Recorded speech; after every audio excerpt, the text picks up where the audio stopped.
our story begins as stories so often do. As stories so often do.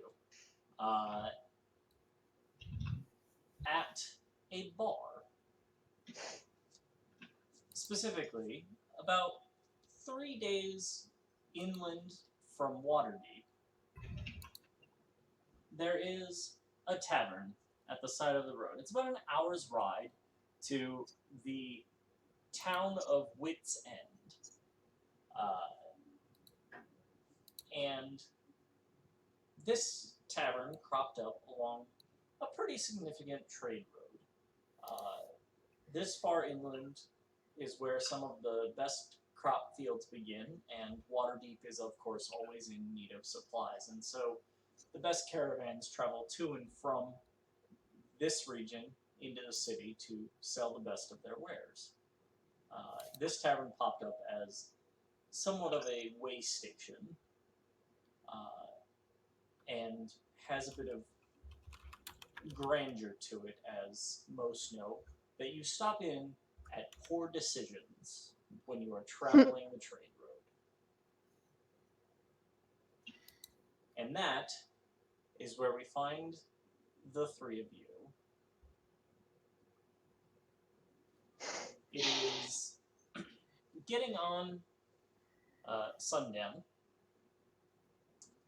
and you each, for your various reasons, have come to the bar.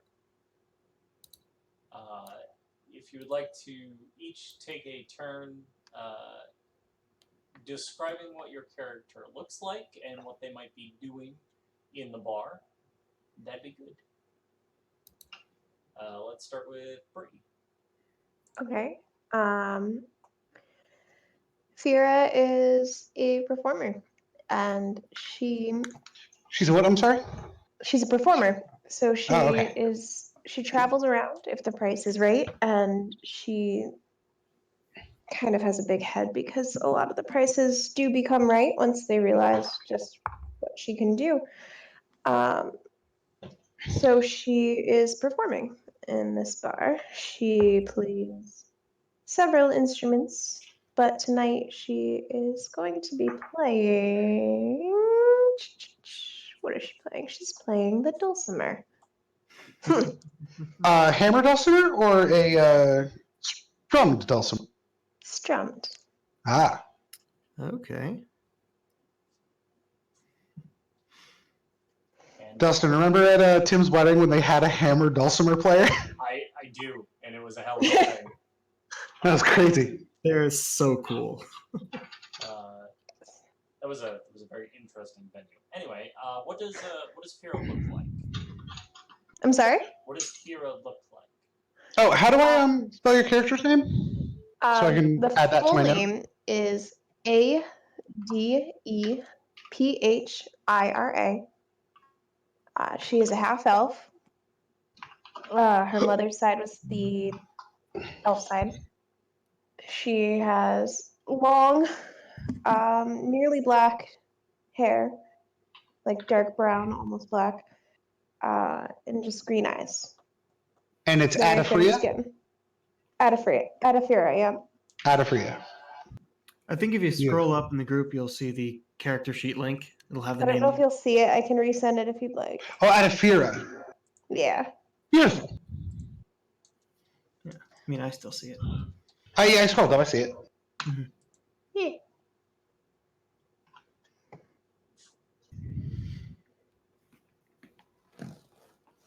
Rick, would you like to describe your character?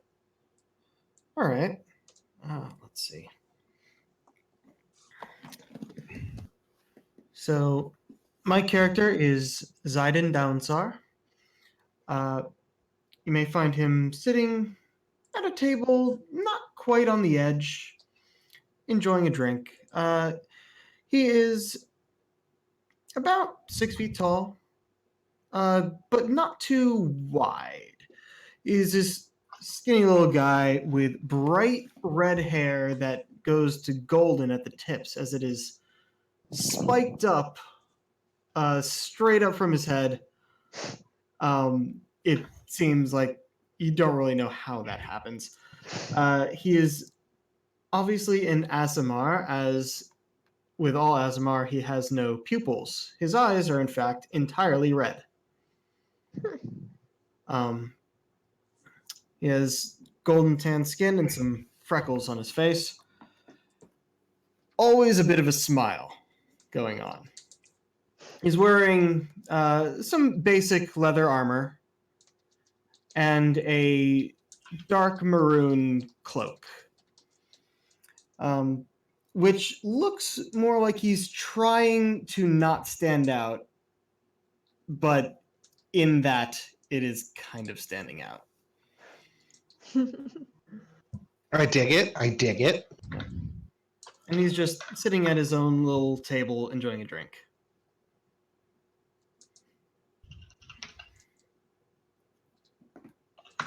I guess that makes it my turn then. Sure does. You see Micah sitting at the bar. He's a furbolg, a sort of half-elf giant. Stands about 7'6". Skin is a grayish blue, like a gunmetal sort of color. He's big. He's broad and tall and large. His hair a short cut, ruddy brown. Although growing in it, you think you can spot a few purple capped mushrooms sort of ringing the crown of his head. In furs mostly, furs and leathers, something you would expect to see on. But beneath that, you see he's wearing some solidly constructed studded leather.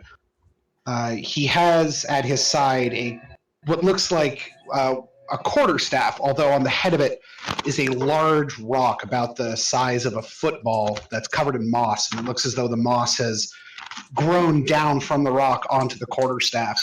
And he is drunk.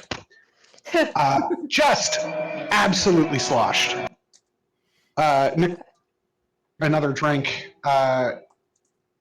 to continue his joyful.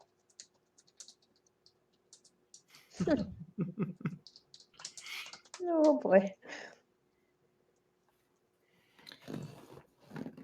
So you are all gathered in the bar, enjoying your drinks or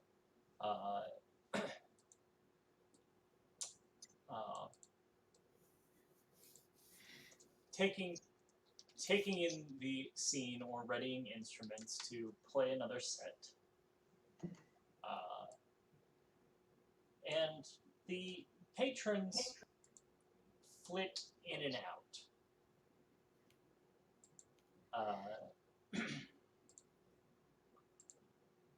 At one point, the door is pushed open and the cool fall air blows in and carries with it a short female figure in a large red cloak. And she scans about the bar a bit, takes stock of everyone there, and eventually sidles on up next to Micah, where a stool has just emptied. And she pulls herself up onto it. She gives a bit of a side eye to the large, drunken man.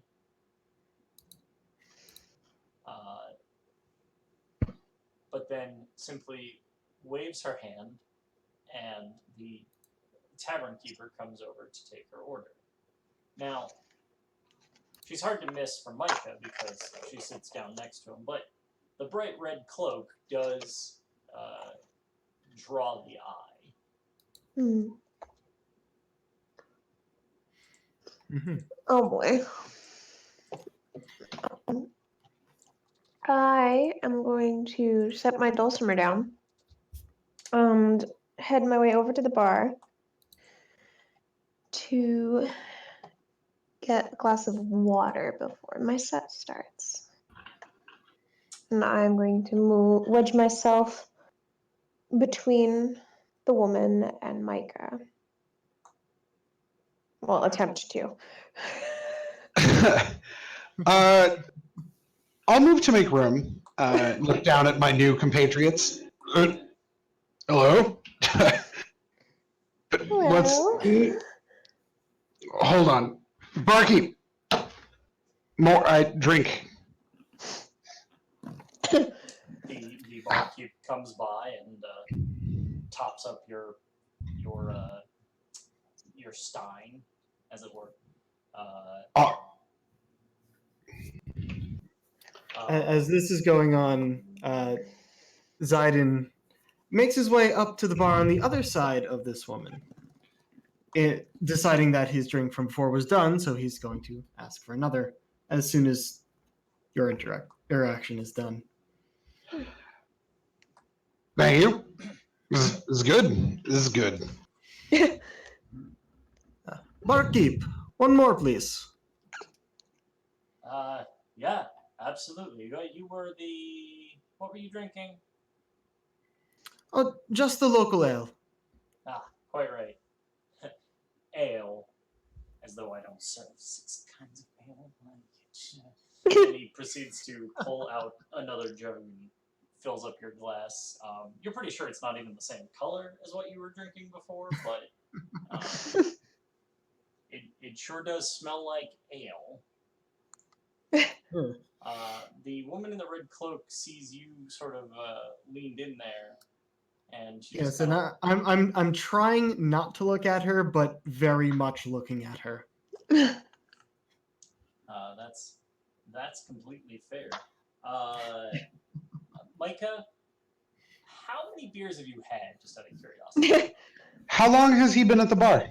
That is, I believe that is entirely up to you, sir.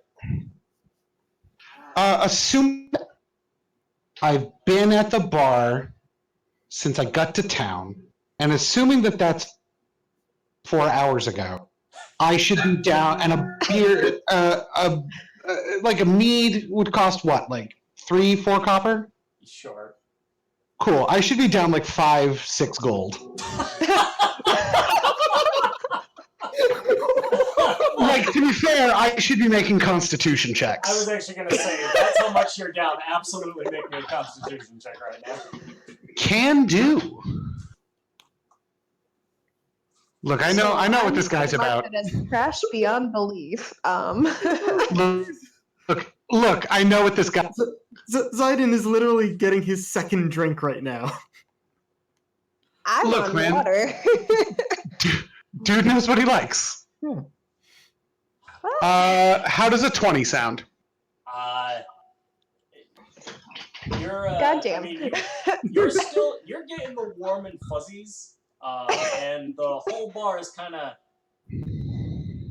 kind of feels like it's shifting a bit, but you're doing all right. Sounds good. Right. I've got that good boy constitution. Sure do. Oh, everyone's put up there. The only fair that I do too. What's this? What did you do? Oh, I'm just I'm seeing like the little plugs for your everyone's stats, and I'm like, I should put mine up there. Yeah. That'd be fair. Let's be fan. I actually added an avatar to mine since I last posted it in there. I found I a place saw that that could when I actually clicked make it something today. That's similar. really cute. I have no idea how to use this website. I've got mine all up on a. Oh, man. I've got mine all up on a PDF.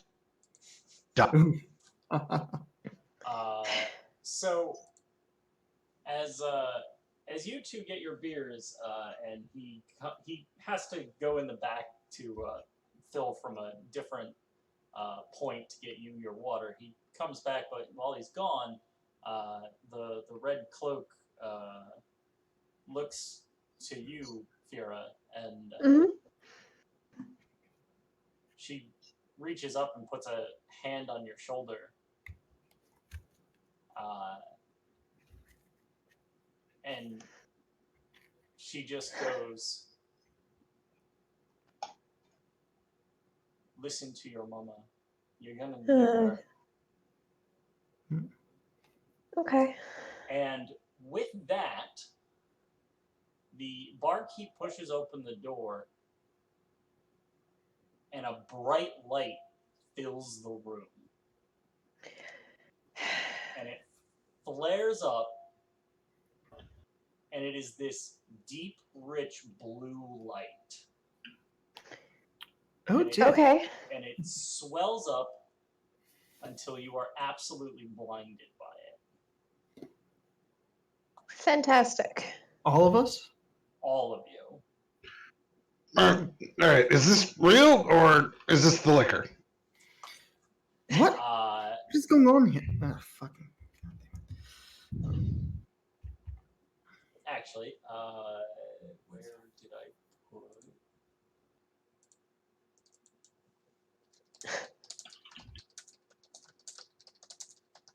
Hmm.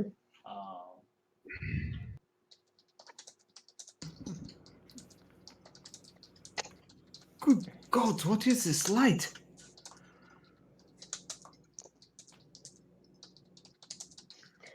Meanwhile, while she's still blinded, she's still kind of just staring at this woman, or where she was. I need everyone to roll a Constitution check.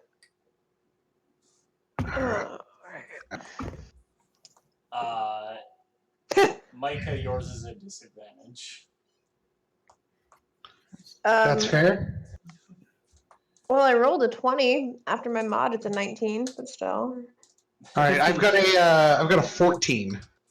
15. I will give you the heads up that I believe in critting skill checks. So if you roll a 20, do let me know. By the same Sweet.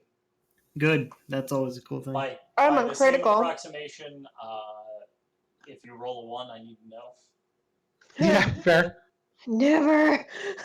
Um, Crit success. Here we go. If it is a truly and utterly ridiculous thing, like beyond all reason, I will have you roll to confirm. Which, you hit that, that's your business. But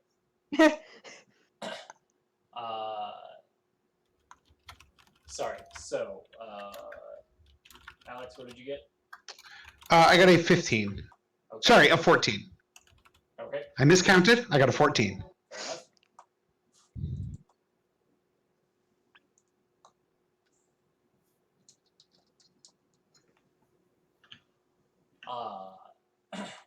Okay. Fira? Crit success. Oh, that's right. And Zayden. 15. Cool.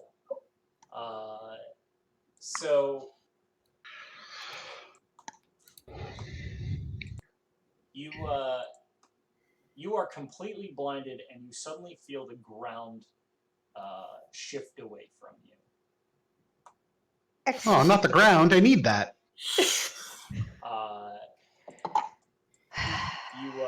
You feel utterly weightless, and then a harsh lurching, as if something has wrapped its arms around you and yanked you upward with great What? force. Oy. Okay. Between the light and the abrupt motion, you are knocked unconscious. All of us? Okay. Okay. Yeah, sounds fair. We're just a little disoriented. Yeah, sometimes you get so disoriented your brain turns off. And between a very abrupt lack of orientation and then very sudden motion, you're Yeah. you Her brain's black turned off. out. Okay. Some time passes and you start to come to. Okay. Oh, Ow. my head. I don't. Does The drinking is fun, but the hangover sucks. Good lord. Ugh. You okay? haven't quite Go ahead. woken up yet. Oh, all right then. Oh, okay.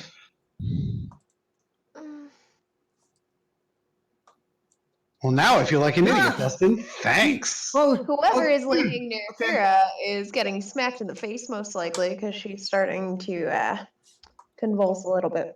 and Disgust. okay, what the fuck is going on here? That don't wake you up. Okay. I don't know what You're will. You are here. You are here. Hmm? Are either of you up? Hello, hello. Question: have I woken up, Dustin? Yes, this you each you all got different contexts for your waking up, but after Oh, didn't even notice.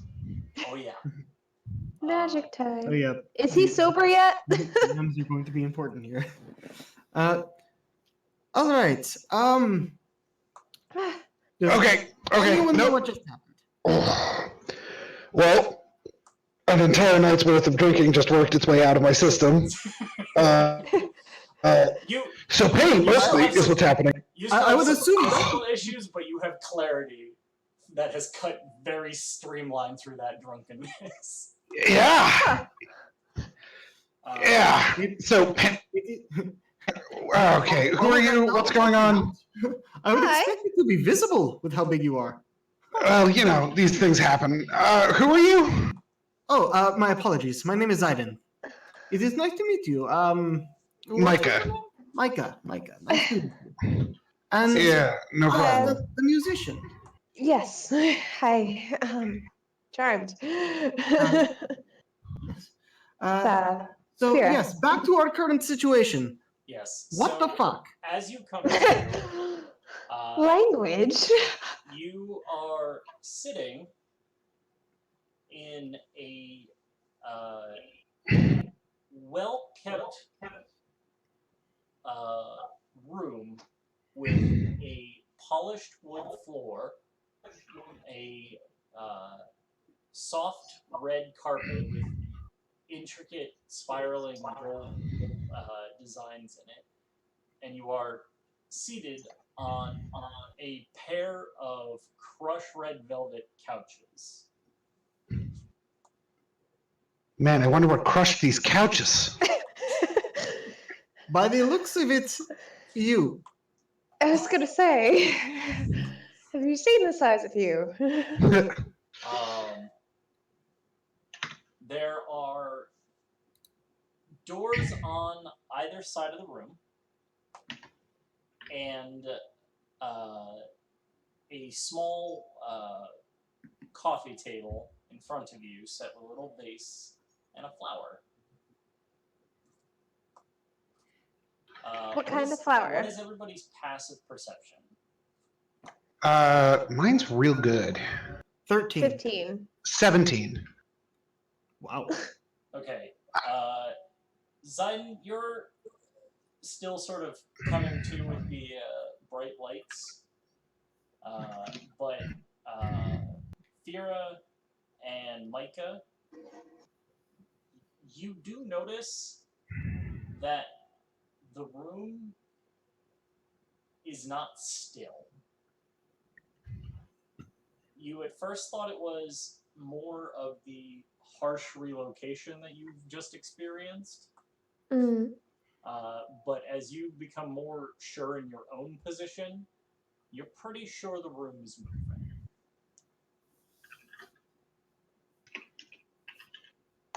Okay.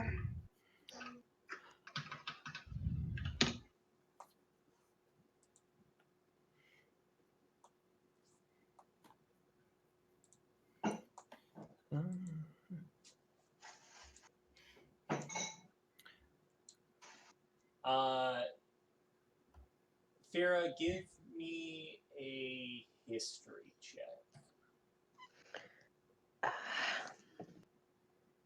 11. The answer to your question is no. Okay. Thank you. Uh-huh.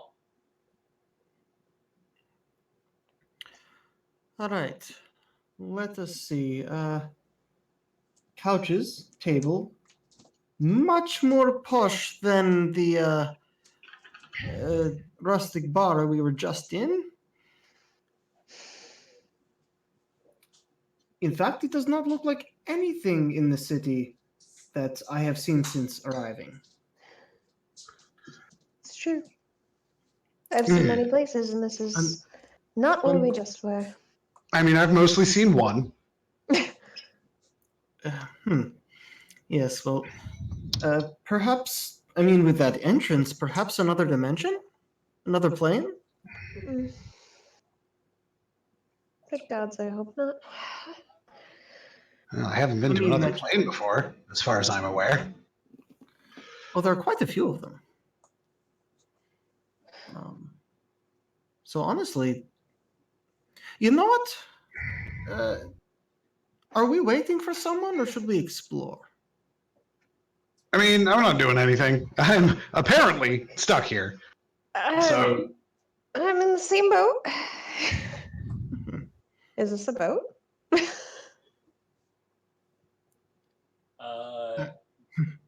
Fira, give me an insight check.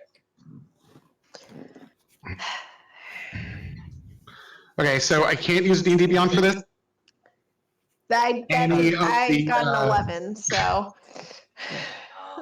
Yeah, if you don't have the right books, it might be. Yeah, D&D Beyond doesn't have the information I require. What do you need? So I'll just upload my PDF. Okay. Okay.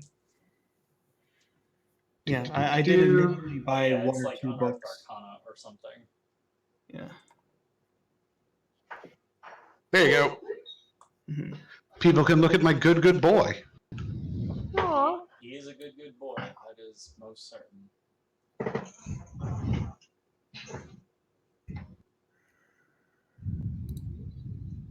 Wait, No, he's just a neutral good boy. no. Well, if anything, that's true good. A fair point. Fair. I was briefly confused because I went and downloaded. I don't even know why I did it since I still had it from before. Well, that's Also, interesting. maybe y'all should not actually download that and read it, and maybe just throw it away. Background's on it, isn't it? Sure is. Oop. I figured that might happen. I was not going to read that far. Yeah. Maybe you two should just maybe not read that. Okay. That's the thing about I believe you. the public version of the sheets on D&D Beyond is it doesn't show the backstory. Yeah. It's true. Right. Wait, hold on. I can totally fix this. Are you gonna screenshot it? No rush. No, I'm just going to make a second copy with the background deleted. There you go. you and your practicality. Blah. Yeah, like, It's like This- he wants us to not suck at this game. it's super easy.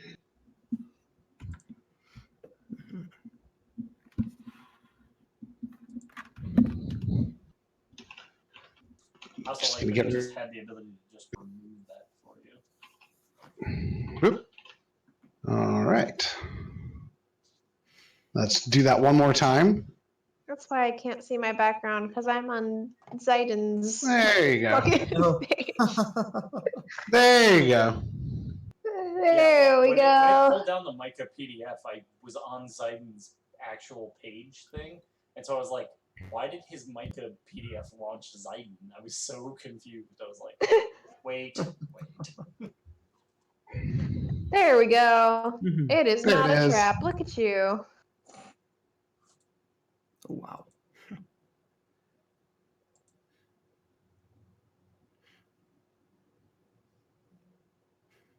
Nice. Flaws. I have an addiction. I wonder which No. one that is. Really? Nice. That's Okay. cool. Yes, that sheet seems a lot safer. There you go. Easy peasy. Yeah, but that's why I've got a 17 passive perception. Yeah. 10 wisdom, and I'm proficient. Fucking 20 wisdom. Well, furbolgs get a +2 to the. I rolled an 18. Mm. Yep. So did that appropriately. For such a big guy, you have such a low strength. He's not. He's just got a lot of constitution. That's with the +1 to strength Furbolg. Oh.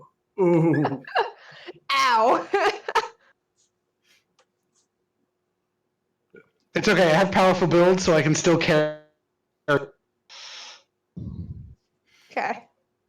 So Zayden is going to get up from the couch and start looking around the room. Okay. Okay. What is he looking for? Doors, windows, There walls. are no windows. There are doors to either side. Are there any markings on the doors? Anything of note? Main investigation. The fuck? Sorry. You found something of note. Woo! He found the door. Congratulations. You find a trunk in the far left corner. When you open it, it makes a lot of noise.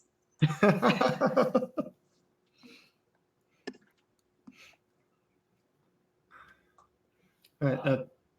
I did not actually hear what you got. What was I supposed to roll? I think my Investigation. notification came up over that. Investigation. All right. Oh, that's a nat 18, so that's 21. You you don't see anything at your first pass, but when you go back and look a little more closely, you do see ridges along the space around the door handle that seem to be intentionally put there. They seem much too geometric to just be. Interesting.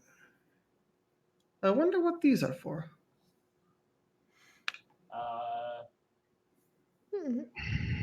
Remind me what languages you speak. Common, Celestial, Dwarvish, and Elvish. Say that. Sorry. Go again. Common, Celestial, Dwarvish, and Elvish. Okay, actually, it's kind of amusing that you're the one that decided to go do this. As you are looking at them, the script is very blocky by comparison to how you know it. But in Celestial,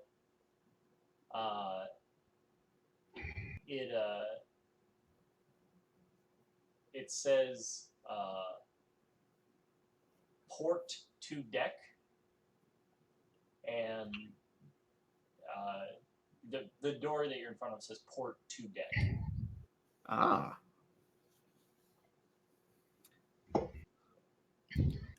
Well then, Adafira, was it? Mm. It seems you may have been onto something. This note here says port to deck. I believe we may be on the boat. Fantastic. Based on about boats, port is a type of wine. You're not wrong, but also quite incorrect. Yes.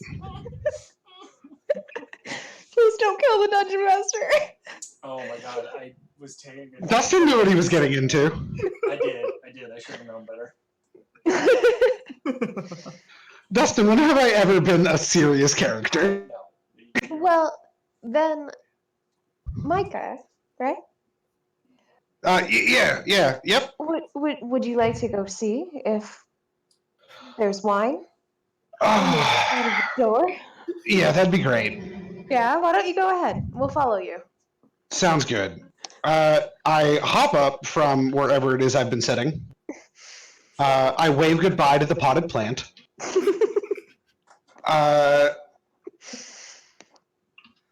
And I head out towards where these signs are and whatnot. Make a diplomacy check. What? So I can talk to plants. Whether or not plants can talk back to me is a different matter entirely. Speech of beast and leaf is an interesting ability. Okay. You have the ability to communicate limited manner with you understand the meaning of your words, though you have no special ability to understand them in return.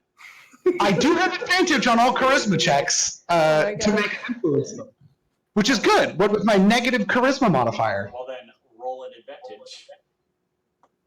I will. Gonna roll me some dice. I accidentally closed the die roller website I was using, and I don't feel like going to my car to get my dice. How dare they be in your car? I know, right? All right, rolling at a -1 modifier. Okay, that one's. Wow, I rolled the same number twice in a row. To be fair, 17 total, both times. Okay. You're not entirely sure, but the iris in the vase appears to curl up and wave back. Yeah. All right, Is that so yeah, noticed by any of us? Yeah, I would say you notice. Okay. Zen, you're a little busy with the door. Yeah. all right, so I head on up. Okay, so you open the door, and you are in a wooden passage. There are 2 doors along the far wall, a door at the end of the hallway to your right, and a ladder at the end of the hallway to your left.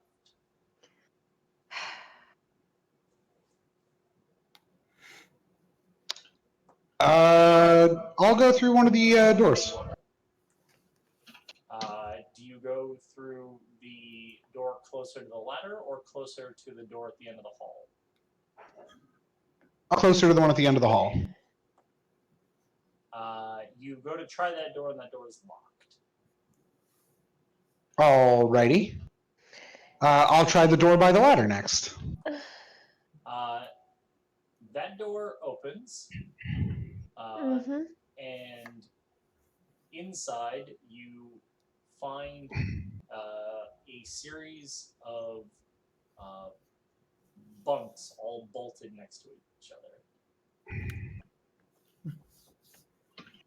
Like end on end bolted next to each other, or flush across the room like a giant bed. They are stacked. They're sort of it's a row of cots essentially, and they are Gotcha. stacked too high. Like a barracks almost, right? Yeah, Okay. essentially. All right, cool, You never cool. know. Zayden takes a peek through the door as Micah opens it. Bunks, and then starts climbing the ladder. Fair enough. Yeah, ladder seems the way to go. You know what's at the top of ladders? People that want us below the deck. Well, Answers as to where we are. there's no reason to think the worst of people. So there's you plenty get of to the reason. top of the ladder, and there is a closed hatch door. Is it locked, or can I open it? Do you try it? I'm going to try it. It is not locked. I open it a crack and peek out. Okay. As you open it and peek around, give me a perception check. Ooh, my perception. 13. Okay. As you peek around, you appear to be in a small chamber of some kind, and in front of you appears to be a door.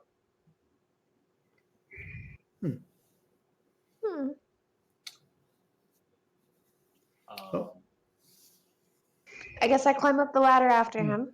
Yeah, but Same. Before going all the way up, I look back down at you guys. There is another room. We are not quite on the deck yet. You do with 13. You do hear the sounds of motion beyond the door and voices, Beyond the door, though it's a little hard to make out what they're saying. Okay. So when I turn to talk to you guys, I go, do not seem to be on the deck yet. There's another room above. However, I think there are people, so let us be quiet, yes? Good And call. I continue up slowly through the hatch. I'm gonna go grab my dice out of my car. It's just more satisfying than using a die roller website. That's completely fair. That is fair. Good call. I'll be right back. Zayden, are you attempting to progress stealthily? Yes. Then give me a stealth check. Oh boy. All right. Let me roll my Vax die. Oh, where's my stuff? 14. Okay.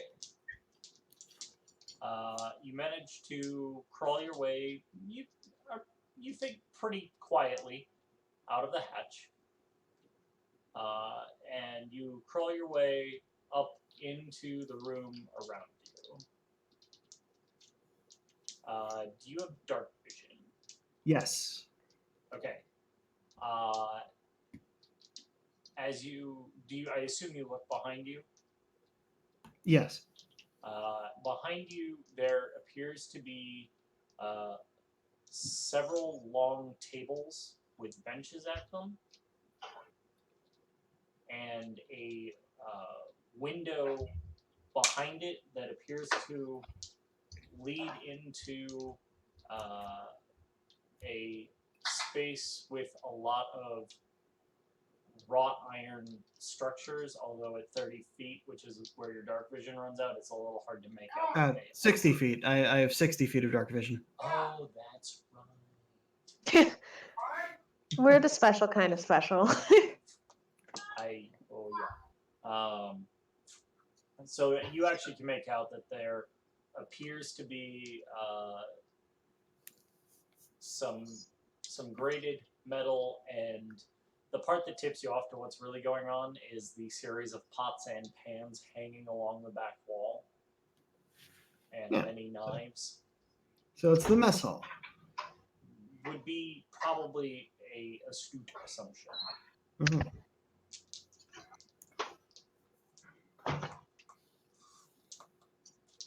All right. All right, I attempt to follow up the ladder stealthily. Okay. Also, give me a stealth check then.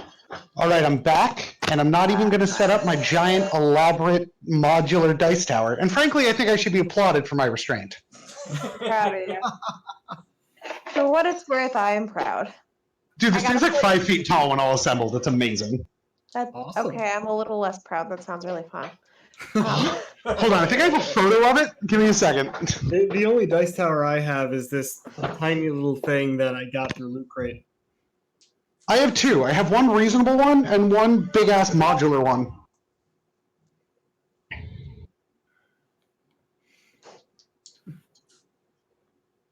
I probably at some point need to get a dice rolling tray at the very least. I have a dice graveyard next to me, and no one has been banished yet. I'm proud of myself. I mean, give me time. We only just started. I have a lot of dice. Yeah. I have a dice tray that came with a dice case that came with a board game backpack I got. Nice. Yeah. Yay, Kickstarter. Yeah. You get up into the galley as well, with seemingly very quietly. Okay, I don't have a picture of it all assembled as one tower, but I do have a picture from when I played D&D last of it assembled as two towers. Oh damn! Jesus fuck. I want one. That one in the middle is a little dice hell, and it's got like a little chamber on the inside, and you can pull a die out if it's been misbehaving. Aw, Excellent. that's adorable. I love it. It's great. That's ridiculous. It's so It's good. something that you're jealous you don't have. Yes. That was sort of implied. So, Oh, I do have a picture of it in Dice Hell. Oh no. Oh.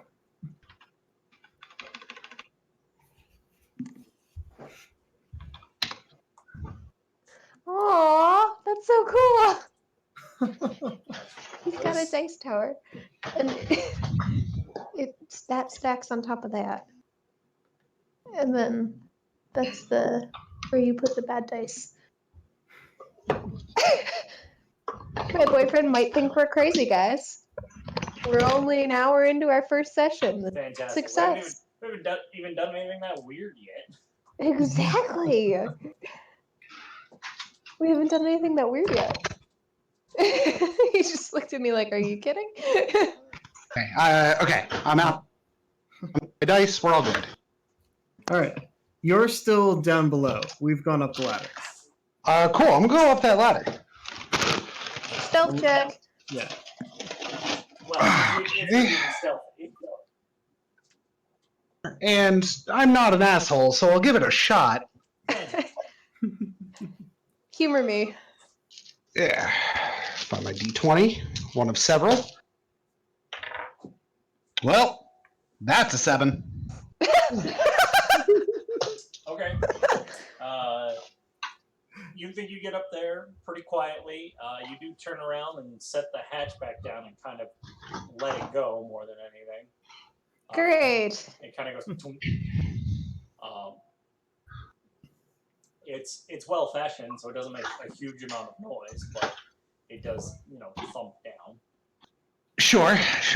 My bad, guys. Yep. I get up near the door that I heard those voices through and try and listen. Sure. Alex, you may have been away while I was giving the original description. You are in a room full of long tables, and if you look behind you, well, do you have dark vision? I super don't.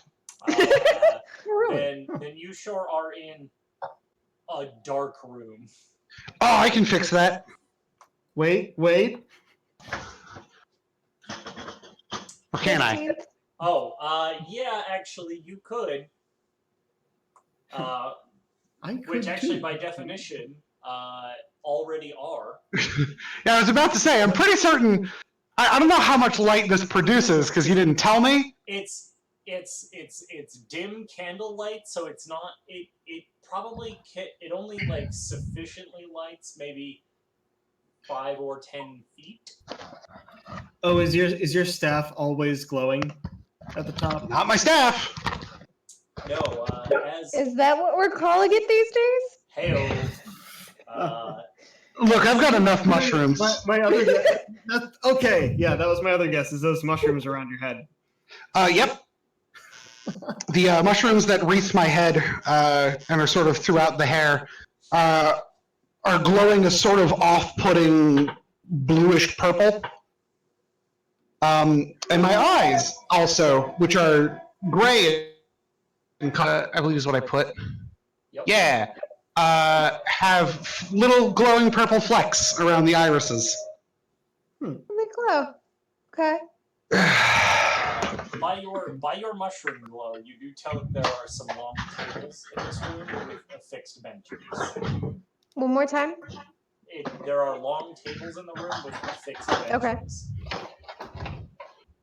Long tables with fixed benches? Is that what you're saying? Yes. Baller. And you do also,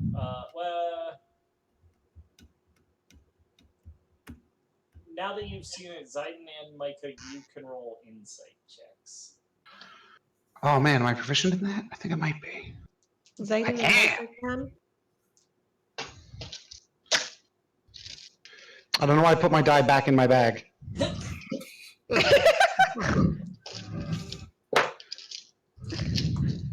Nope, that's a magic spin down counter. Well, actually, No. That's another magic spin. Zayden, That's a third magic spin down counter. I'm going to say not you, actually, on account of you first said you were busy listening at the... So I actually need a perception check from you. That's a 22 insight check. From what little of the room you can see, you do notice that all of the tables and the benches and everything are very much bolted to the floor. Makes sense. And the room is definitely still rolling back and forth. Okay, so it's a boat. I know what a boat is. We're in some sort of very big.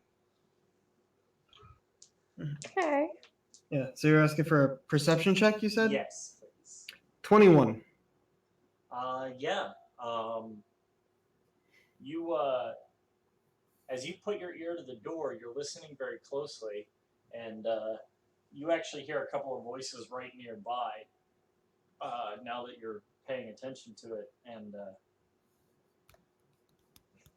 you hear one of them kind of go, "Yeah, that was a big haul. Did you see that really big one? We're gonna eat well for like weeks. I think we should grill them." And you hear another voice next to him in a much lower tone that's like, "No, no, no, no. You remember the last set that we grilled? Ugh, they're all stringy and tough to eat. I think we should boil them." Boil? Ugh, it ruins all the flavor. Look, we get them in there with some mushrooms, maybe some onions. I think they'll be just so. And they kind of go back and forth a little bit more about different cooking styles. Is there a window or anything on the door, or is it just I'm hearing it through and that's it? It sure is a wood door. Okay. Some wood doors like to have a That's fair. window. Not this one. Okay. Yeah. Poor door. I mean, you can roll sympathy for door if you want, but I don't think it's going to do anything. Think I'm okay. I whisper to Fira. There's like two guys behind there just talking about food. Either we greet them or just try and find another way. What do you think? I mean, I could go for some food. I'm hungry. What were they saying about the food? How to cook it? They didn't say what it was. Just should we grill it? Should we boil it? I don't know what they were talking about. I have an idea. I don't like that idea. If you don't like that idea, then that's probably the right idea. We should probably follow that instinct and try and find another way around it. I mean, that's an option. That's an option. That's definitely an option. But there's food over there. No. Even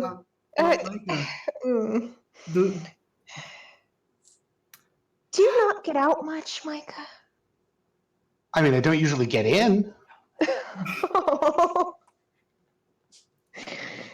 I'll take things taken out of context for 400, Alex. Look, I know what Mike is about. Because you're talking to an Alex. Look, I know what Mike is about. Uh-huh.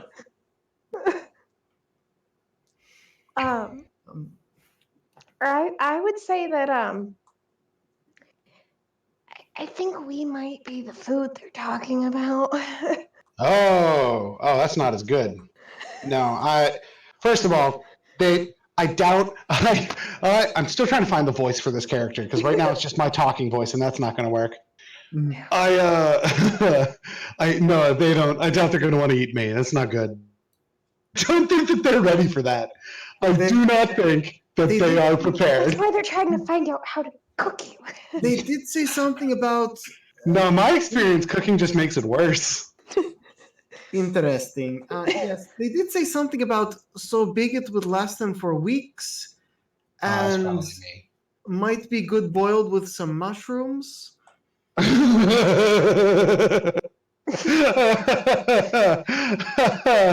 that's fun. That's fun.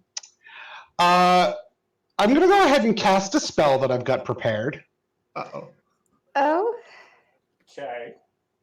do we have to? I mean, I want. I'm assuming you don't say that in character, though. No. No. Just go ahead and cast it. Yeah, you just do it. Okay, so here's the question. I kind of, just totally out of character, I want to fight these schmucks, but we can also, and I have an option for both of these things. Look, Okay. it's too late to be the right timing. I just had this image of you just going through the door saying, I heard you talking about mushrooms. Okay, so And asking where the wine is. I'm going to go ahead.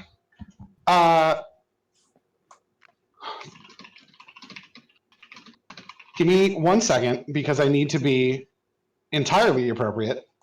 Oh boy. I'm going to go ahead and cast Bark Skin on myself, Oh, okay. which does a lot of really fun things. Okay. Educate thing. the dumb. It turns my already impressive armor class of 16 into an armor class of 20.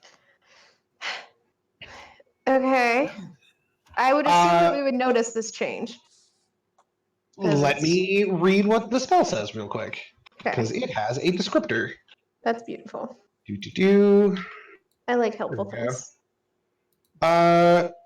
The target's skin has a rough bark-like appearance, so my gray skin sort of hardens into like a tough oak bark sort of look to it. And I kick the door open. Let's do this. Okay. Okay. This. So, as you kick the door open, several things all happen at once. You see the two guys that were sitting on barrels and crates near the door immediately spring up and back away across the deck of the ship, where another dozen pirates all turn and look in your direction, and the more snivelly sounding one of the two that you were listening to goes, Exo! Those stowaways are awake. I vine whip him. I thorn whip him. Oh, Hold on. What have you done? I don't know, but does a 25 hit? Sure does. Cool. I deal 5 necrotic damage, and I pull it 10 feet towards me. As a thorned vine whips out of the head of my quarterstaff rock thing, and just hits him. Just isn't nice. I kind of. My God. We didn't I have kind of to move right behind away. Zayden, just like I'm not here. This isn't happening. I'm going to assume this is where we roll initiative. Yeah, absolutely. Does he seem perturbed by the vine whipping, by the way? He's nonplussed about it. So the guy that you just whipped is appears to be some sort of small-ish, medium-sized, but on the much shorter side, furred figure with long, pointed ears. And you thorn whip him away from a big, burly-ass tiefling. And proceed to yank him towards you. So we are small. I run out behind Micah. Micah, don't jump to conclusions. We could still walk. Before you, well, shit. Before you proceed any further, you proceed to whip the rabbit folk and drag him basically to you, because he hadn't backed more than 10 feet away from the door in that amount of time. Oh, fun. However, Cannibalism's bad. You're still looking at them because you decided to, say what up, motherfuckers. Zayden and Fira, you take note of something that's a little more jarring. Okay. And by extension, Micah, you actually notice the same thing over time. As you step out onto the deck, at first, you think it's nighttime. Okay. Except as you take a moment to take a breath and look around, the stars don't seem to stop at the horizon line. Okay. Oh, okay. How close are we to the railing at the edge? Probably 20 feet or so. Okay. So that was Zayden coming out and trying to tell him to stop, and just trails off, not just by, oh, look, all these guys around us, but looking at the sky.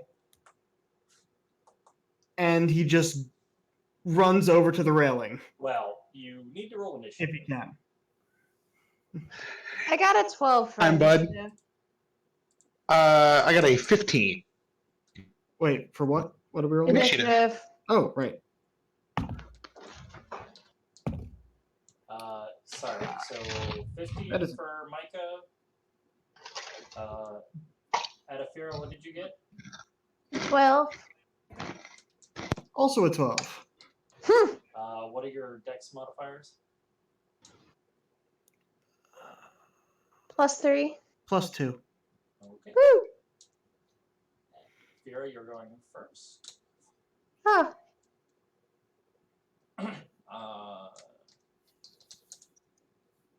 And then Yeah. And Micah before both of us. Okay. So, Micah, you have an utterly bewildered rabbit folk currently thorn whipped to you. Also, you need to roll damage. Oh, I did.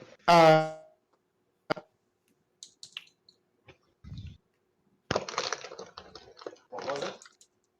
It's 5 damage, 5 necrotic damage. Oh, it doesn't have thorns on it. It's covered in weird spiky mushrooms.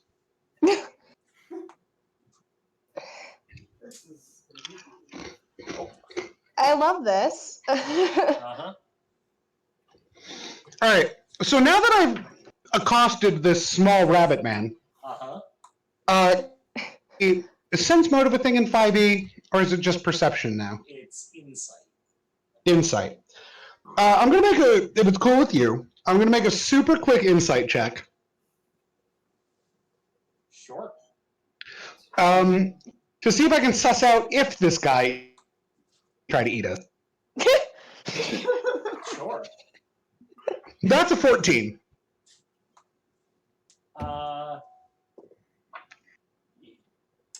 He is, it's a little hard to tell. Mostly, he looks a little racked with pain. And mostly just a little afraid because a 7.5-foot tall guy covered in bark just decided to kick open a door unexpectedly. So he's mostly still coming to grips with what the hell is going on. I should have used wild shape before I entered the door. So I misplayed that. I mean, it's already pretty intimidating to having a 7.5-foot tall cowman cosplaying as a tree come out there. It probably still would have been intimidating had you come out as a boar cosplaying as a tree. Well, I guess I'll use my action to use wild shape. Oh, Jesus. But not regular wild shape. I'm going to use the Circle of Spores version, symbiotic entity. Uh-huh. Mm. Okay. So the mushrooms along my body sort of flourish and grow larger. Oh. And a sort of haze of spores extends out around me. Do they also extend around the rabbit folk? No, it's just 10 feet out from me in every direction. But you're holding the rabbit around the folk. rabbit folk. Oh, I sure am. And he's going to take 2d4 necrotic damage at the start of his turn. Oh, good. So I use my free action to ask, I heard y'all were cannibals! Oh, jeez. Talk about jumping conclusions. All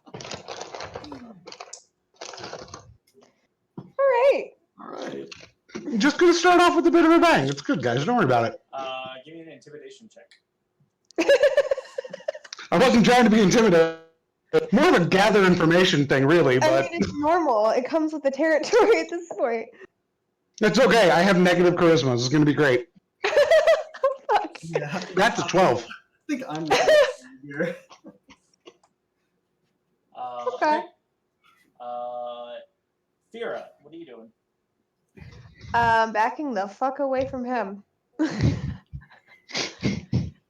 As soon as he starts pouring, the anxiety starts hitting, and first thing she does is move away and towards the railing. I assume it's equidistant, both sides to each railing. No, it's the left-hand side is 20 feet. The right-hand side is the better end of 80 feet. Okay, I'm gonna move to the left railing. Yep. The 20 feet. Joining me over there. Yeah. Look, I'm just trying to get some answers, you know? It's... Just kind of trying to play off that I don't know who this man is. I mean, But I to be don't. fair, you super don't. Um, I'm not usually this aggro. I don't know. I'm getting into the character. He wants to be drunk. This isn't fair. there. Yeah, there you go. Probably the shock of going from quite happily drunk to not. Yeah, and the way he woke up just sort of put him in a bad mood. Okay. So I'm just gonna kind of stay off to the side there and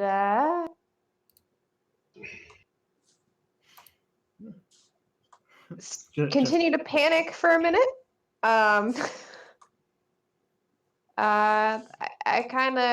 I just look at Zayden and go, should we separate them or should we what should we do? At this point, you'll notice Zayden is just staring over the side of the boat. Okay. Dustin, from what you said, that the stars don't just end at the horizon. Uh-huh. I'm assuming they go all the way beneath us. Sure do. Oh, So you'll just hear Zayden going, spaceship. I'm gonna roll We're on a spaceship. We are on. All right, so I Space. roll a perception check to see if she notices the stars going all the way below us. Yeah, go for it. Through her anxiety, I got a natural 20. Plus 5, so 25. Yeah. Hell yeah. As you turn to Zayden and follow where he's looking, Yeah. you very much lean bodily over the rail, and Yeah. for the first time you notice, with the exception of some small splashes of what appears to just be loose threads of light that lightly brush against the hull of the ship, Mm-hmm. you very much see stars around you and beneath you and above you. And extending from the sides of the ship are long, almost bone-articulated wings that appear to be inset with blue crystals that are humming. Uh-huh. Okay. Yeah, and she naturally is gonna point those out and try and get Zayden out of his what the fuck with the stars. It's more Well, I of mean, a you what gotta the wait. fuck we're flying. Mm. We're still in the combat initiative, though, aren't we? Like, Sure are. It does happen to be Zayden's turn. okay. I was just a little confused for a second. So Zion is just staring over the side in awe at the fact that we are flying through the stars.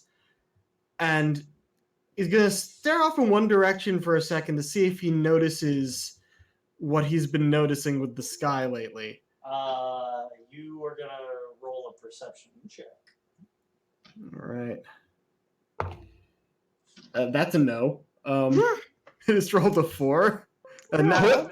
So that's a 7. That It's a sky. there. Yeah, I gotta say he can't keep his concentration sky- on one part of the sky for Part of long sky. enough to notice. Yeah. Yeah. What was Can't that, Alex? can't concentrate on one part of the sky for long enough to notice. Right. The sky here is made out of sky. Then yeah, so if it's still my turn, he's gonna turn around, look at the crew, and just all right. We are obviously flying through space right now. But where? Where are we? Really? What is this? How did we get here? Just yelling question after question at the probably bewildered crew that is staring at Micah. You do notice that like a couple of them are like giving you guys like the occasional glance, but most of them are definitely looking at Micah. Well, I don't see why. Yeah. It is now, in fact, their turn. At the start of their turn, the rabbit folk needs to take his damage. 2d4. Yeah, let me roll those. That's 2d4. Normally it's only 1d4, but I'm being real fancy right now. Woo! Yeah, there we go. There are my d4s. Bang. That is going to be 6 damage. Okay. Necrotic damage, the definitely most benign damage type. Ah, Yeah. delicious. Oh, sorry. He can make a he has to make a Constitution saving throw against my spell save DC. So if he makes the save, he doesn't take the damage. The DC is a 15. He sure did roll 1. Okay, well then, yeah, he takes 6 necrotic damage. He sure does. Poor bunny. You watch as like the spores attach, and there is essentially like a fleshy bacteria, and you actually watch as like bits of his skin start to bleed. He's not looking good. Well, then you should answer my question about cannibalism. And I can stop this. I knew you were going to say cannibalism, but in my mind, it just went to Canada, and I got really confused. I'm really fucking tired.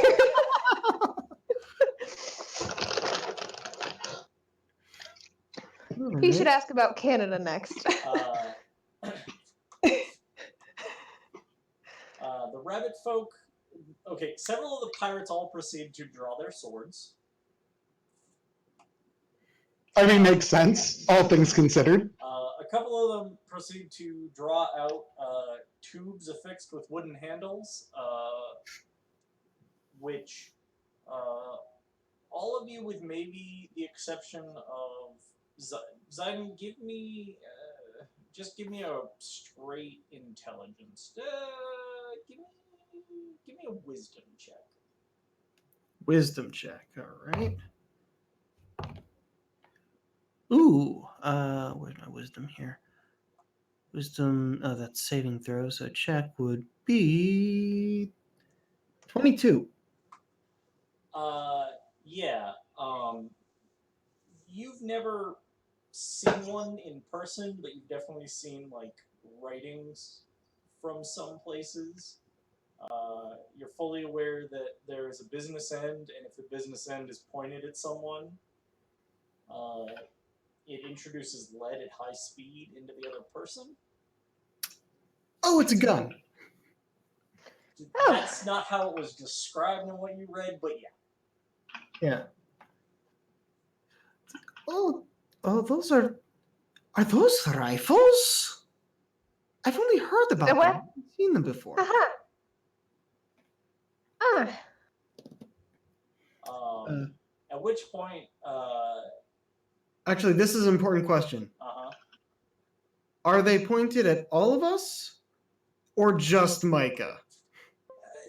The guns are trained on Micah. A couple of the guys with swords are like turned in your direction, but before they actually move at all, you see some of the ones towards the back getting shoved out of the way. Aye! What in the blue blazing hell is going on? And you watch as this faintly green-skinned woman with leaves for hair and a neatly cut blouse and like leather vest pressing her way between everyone and looks at you lot standing there and your rabbit folk guy, who then proceeds to try and the whip doesn't grapple, right? Once it's done. No, it just grabs and pulls. He is going to quickly shove off of you and try to run away. You get an attack of opportunity if you want it. Oh man, do I brain him? Oh my god. I'm going to be mad, and I'm not going to brain him. Okay, good. You see that the half elf is standing on the side, still panicking a little bit, and you don't know why, so you're trying to be nice on her behalf. Let's go with that one. Sure. So the rabbit folk scampers back, and he kind of slides down behind the green-skinned woman. Anyone who would like to can make a nature or a arcana check. Nature or arcana? Yes. Oh, okay. Dustin, you said nature or arcana? Nature or arcana. I'll do arcana. Yeah, I get a 15 nature check. I get a 9 arcana. I get a 19 arcana. Okay. So,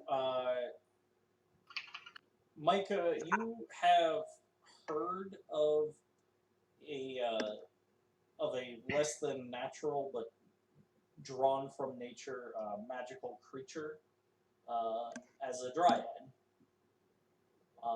This is not quite how dryads have been described to you, but it definitely has a lot of the signature characteristics: the green skin, the leafy hair. Zayden, you are pretty well read on different races, and you're aware that the sort of more diminutive stature and the lack of like grassy bark hands, this is probably only about half dryad. Okay.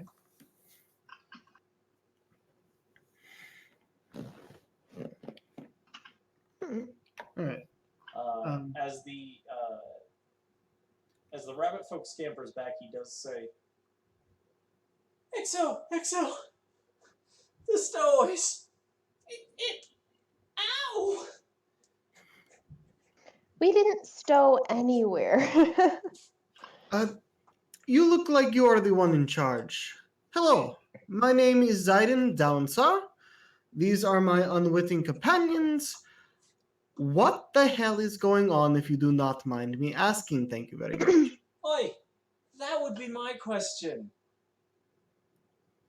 Big man, We are were- you planning to fight us all? I mean, sometimes You have to fight people. Like when they're planning on eating you. What?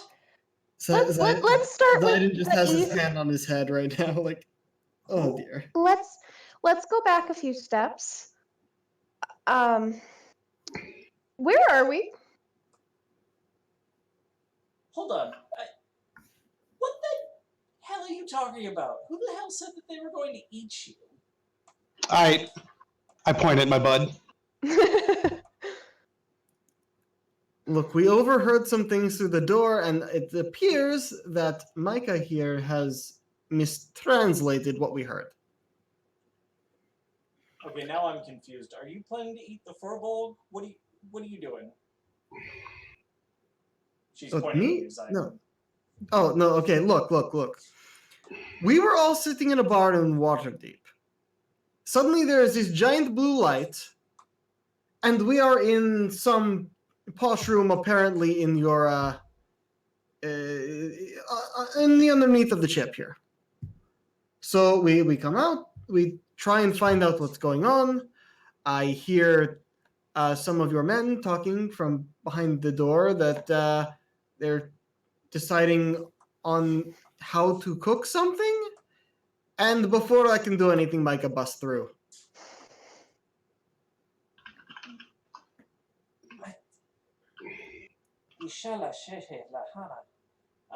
And you basically listen to her rant, which the only one of you that actually understands it is Zayden, who picks out some colorful phrases in Celestial, which you were unaware that swears were even practically usable in Celestial, but turns out, if you really twist it, there is some slang that is not appropriate. Can I? About how long does this scolding go on for? Well, I mean, she's mostly just kind of quietly ranting to herself for a moment, and then she Okay. looks up and she goes, No, I'm wondering if it's worth casting comprehend languages or not. "Oh, I mean, you can if you want to." Yeah, swears are fun. Sure. Okay. You start to proceed to hear the colorful sailor talk that essentially rants and raves about how damn idiot didn't set the calibrations, and between all the swearing, you hear something about a scoop. Mm-hmm. Scoop? Damn picked up freaking stowaways ourselves. They're not even stowaways, son of a. I have to Okay. say, I have not heard my native language used in such colorful ways before. Oh, we found that it wasn't covering quite what we needed it to, so we twisted it to fit our needs. Very interesting. But do Very go good. on. Do you have any idea what might have happened? Get to that in a moment. Your friend is kind of buzzing around the deck with a bunch of rotten whatever those are. It's sport. It's sports. It's sports. Micah, can you Yeah. turn it off? Please. All right, hold on. Which one of you idiots was talking about cooking something? And you watch as the rabbit folk and one of the tieflings just proceeds, and the bulky tiefling proceed to awkwardly raise their hands. Were you planning to eat the stowaways? Zeke! And you watch as the rabbit kind of stiffens up. And he's like, no, we were talking about the meteor tuna that we pulled in. Mm-hmm. You watch as the Exo proceeds to just put her face down into the palm of her hand.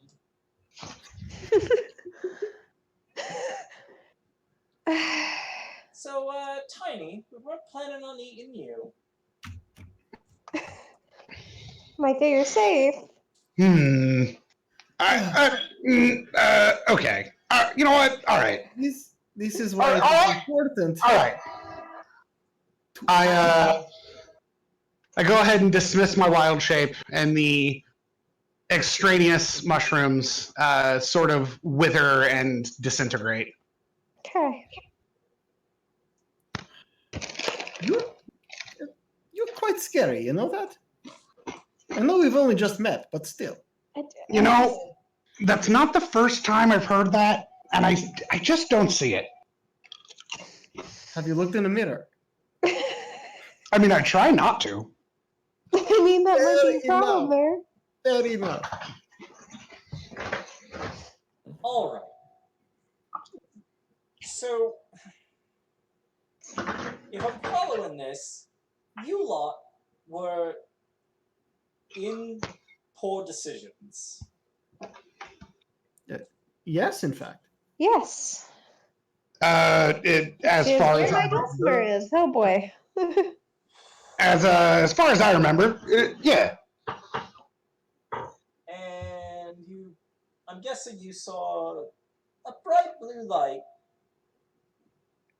and then that's where we found you. That sounds about right, yes. Well, there was this strange woman who showed up right before then. Yeah, Was well, gone. yes. Woman might be overselling that phrase, but It resembled a woman. did you happen to be standing near her? Yep. All three of us, yes. Yeah. Yep. That. Yes.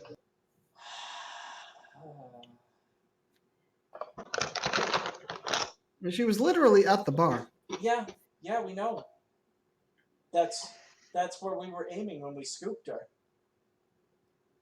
Oh. Oh. So We so you guys suck at aiming, and it's not us being. No. I think they're actually quite good at aiming. Just the area of impact was a bit larger Wide. than intended. Yeah, that's a fair way to put it. But the girl's not wrong either.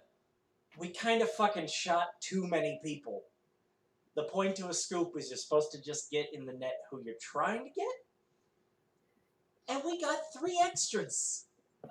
Mm-hmm. And it's not like we picked up, like, some halfling that was, like, hiding under her skirt.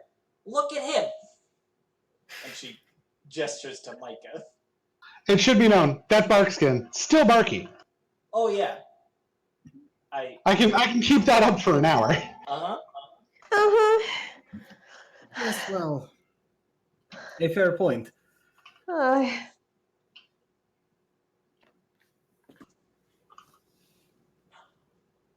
Look, so I think we need to... And she looks around at the collected pirates and goes, Oi! Don't you lot have work to do? At which point they all proceed to immediately scamper off to different assignments.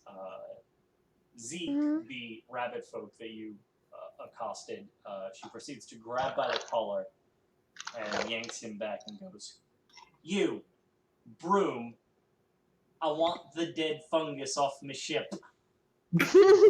And Wait. Hold on. Oh no. Hold on. Oh no. I walk over, and if nobody stops me, I touch the rabbitman. Just on the shoulder. I was going to say, what kind of touch? Is this a gentle caress of the inner thigh? Is this a pat on the shoulder? What are we doing? It is a very good touch because they're 15 points of health. Okay. Well, he's back to full health then. He That's a doesn't cure wounds. He's busy listening to the Dryad woman, and so he doesn't see you until your hand is on his shoulder. At which point he looks utterly terrified, and then the sort of healing wave rushes over him. And you guys can actually see as the healing wave washes over. Each point where one of those aggressive black mushrooms kind of ate at his fur, You watch very briefly as bits of moss kind of crawl over those points Mm-hmm. and then crawl away again and disappear. And each place that it passes over, it doesn't grow the fur back, but the skin underneath seems patchy. Healing. Okay. Well then. So he's only a little more terrified. I mean, I felt bad. I'm not a monster. Well, We'll see. I do appreciate a good olive branch. I'm not going to eat anything that comes off of that particular branch, but I appreciate an olive branch. You probably shouldn't I didn't eat. think so. I mean, we can talk. Okay. Well, I don't think you actually want to talk to me. I think you actually want to talk to the captain. Indeed. This way. She sort of just sticks her hands in her pockets and struts to the fore of the ship. okay. Zidon follows along with ventral glances up the sky. I follow as well. I also follow. So as you get to the front of the ship, you see that over the front, right where the bow actually sort of comes to a point, just slightly back from it, there appears to be this large scaffolding rigging. Mm-hmm. And it appears to be squeaking its way back up. Mm-hmm. Mm-hmm. And as it crests the top, a hand grabs the side of the rail Okay. and doesn't quite wait for the rest of the rigging to get all the way up and just swings itself over the side. And Mm-hmm. dressed very well done in a long black coat that's, the sleeves are kind of rolled up part way, in a black vest with a black shirt underneath, and very gray pants down into high, almost knee-high boots with like rolled over cuffing. Mm-hmm. You see Black on black and gray on black. you see a man with combed back, raven black hair and a black goatee, Mm-hmm. and his look is very sharp, even at the same time, somewhat endearing, but it's very intimidating at first glance because his eyes are through and through black. Not through the irises, which are still white, but his irises are black as coal. Okay. Zidon, in true anime protag fashion, cracks a giant smile and says, "Greetings! You must be the captain." Huh. Fira kind of gives that look around like, what the hell is going on? I know none of these people. I have nothing to do with this. This is really sketchy. Callie, I gather that our stowaways are awake. Aye, that would seem to be the case, and they got some teeth to them, Cap.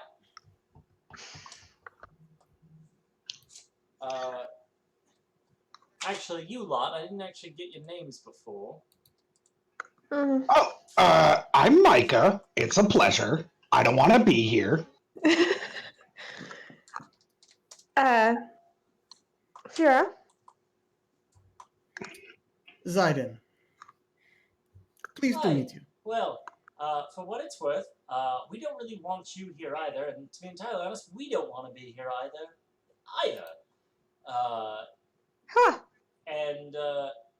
So we're agreed. My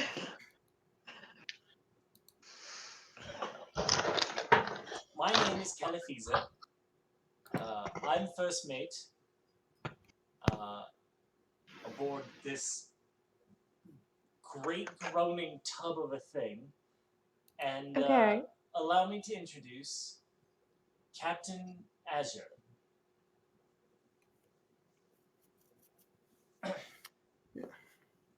Callie, Azure. Azure, a pleasure. what have I said about speaking ill of our seafaring vessels? Come off it, Cap. It's, to be fair, it's not a sea. It's space. It is the sea of stars, as you can see. Yes. Hmm. Space is kind of really loud here, so if we could not. I'd Loud?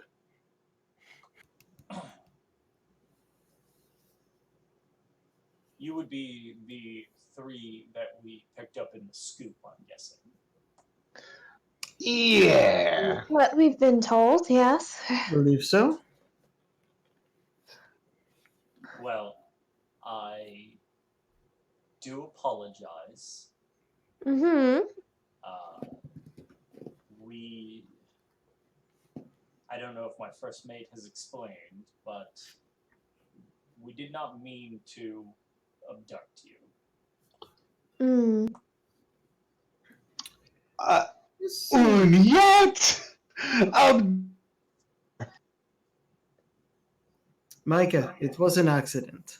We can forgive them. sure. Mm-hmm. Uh, I feel like there's more to your statement, Micah. You right there, big guy? It's fine. It's fine. I hate this, but it's fine. I understand. Sometimes you just have to go with the flow, you know?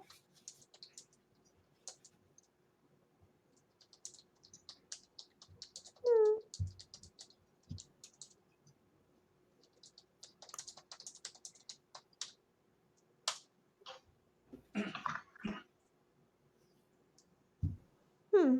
uh, yes, well.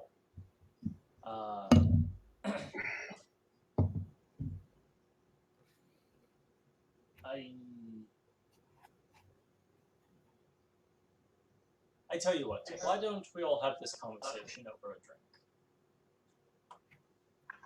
drink? Have this conversation where? I'm sorry. Over a drink. That is considerably more amenable. Yes. Let us.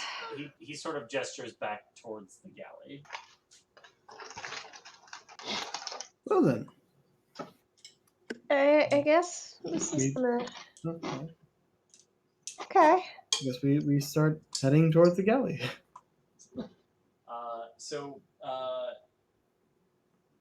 back inside,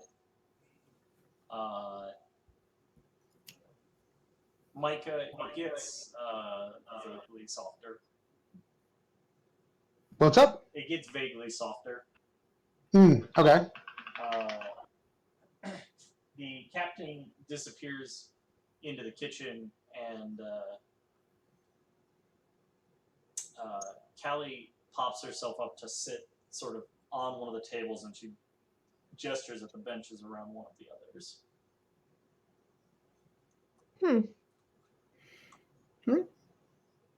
I sit down at the table. I sit down. I kind of hover. I don't quite sit. That's fair. Like I stand behind Sidon, like in a position where I could drop down and sit if I stop freaking out, but I'm still freaking out Oh, sure. a little bit. Sure.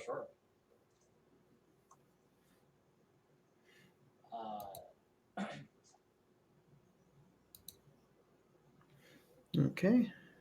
So, after a couple of minutes,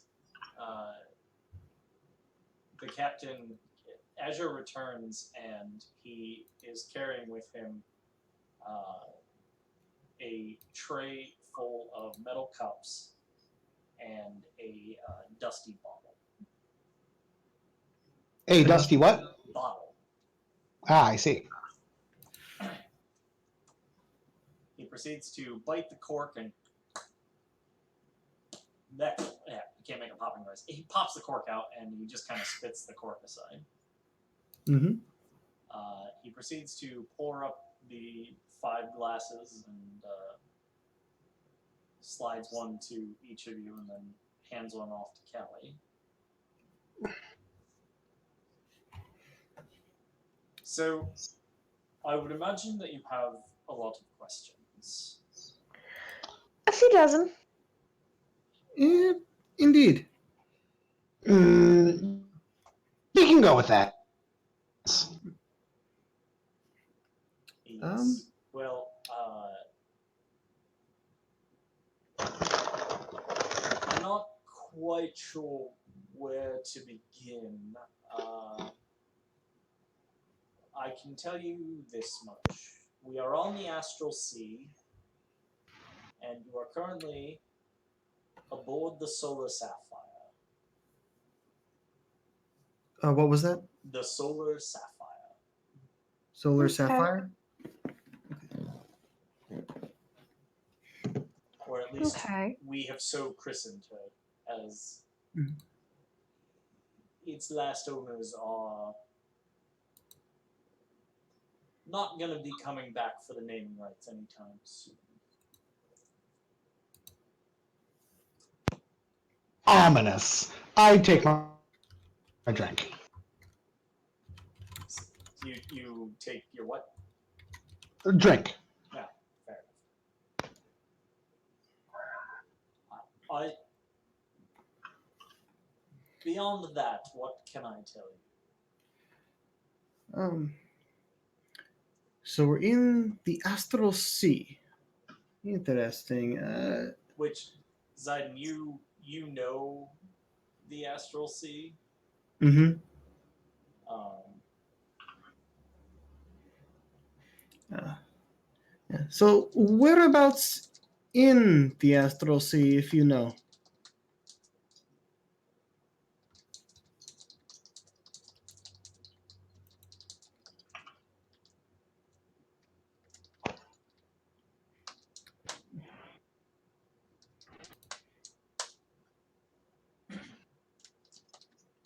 Mm-hmm.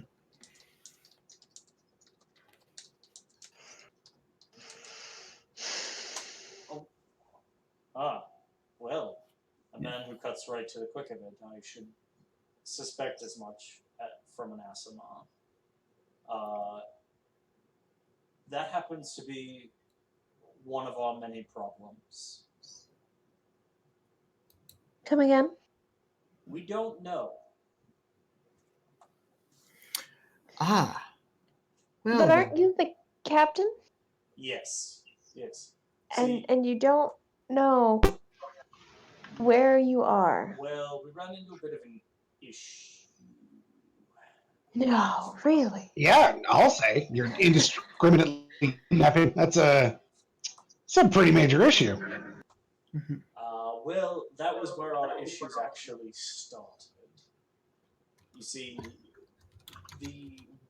there was a woman. Well, I say woman. There was a subject in that bar, and she is a person of interest. The one you intended to scoop. Yes. I'm gonna go out on a limb here and say you didn't wind up getting her, did you?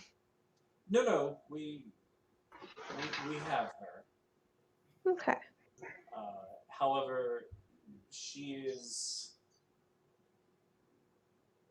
of certain talents, and we scooped her, and she took that moment to shunt us. I see.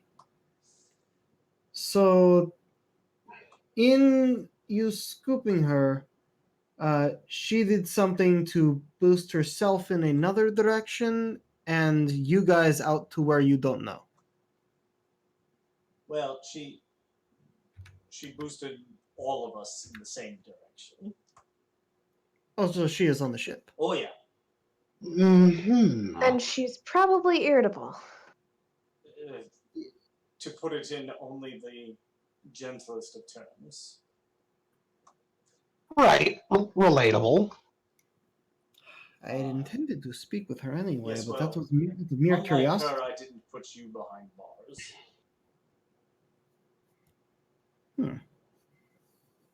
I imagine had you woken up shackled to the floor, you may have taken it less well. Ah. Hmm. So your intended target was sent to the brig, and we were sent to the waiting room? If that's what you want to call it. I don't know what to call it. It is a guess. It's an idiotic design in this tub.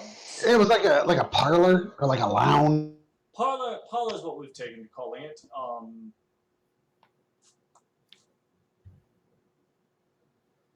Yeah, if you're hoity-toity. Yes, well. Some of Parlor us happen fits. to be hoity-toity.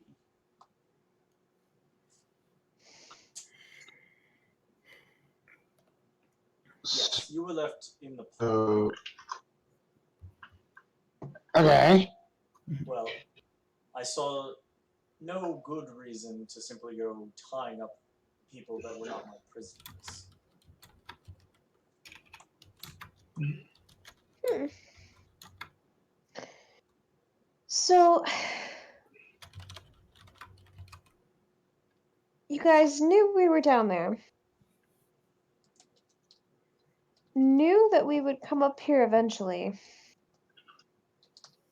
And didn't think that it would be a catastrophic nightmare as it were. Well, no. Typically, I like to think that people like to ask a couple of questions before they start spraying poisonous clouds on my people. That was my Okay. I don't have a Couple lead of on him. things. Just met him, thank you. Barely. Yes, as you might expect, we didn't entirely know each other before getting scooped. Well, at all. And how in the blue blazes would we have known that? You all came in here together. Callie, that's enough. We were in a bar. Yeah, you're getting real up in arms about it, like I'm that bar. And I think if you'll recall the series of events, you're the asshole who kidnapped me from a bar. But I accept your apology. Oh dear. My intention had been to ask questions first, but yes, we have this guy. Kidnap's such an ugly word. And accurate, too. Does it work for accidents though? What kind of booze is this? Could I have some? Will it be more of an accidental abduction, something like that?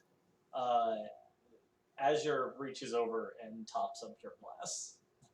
Thank you.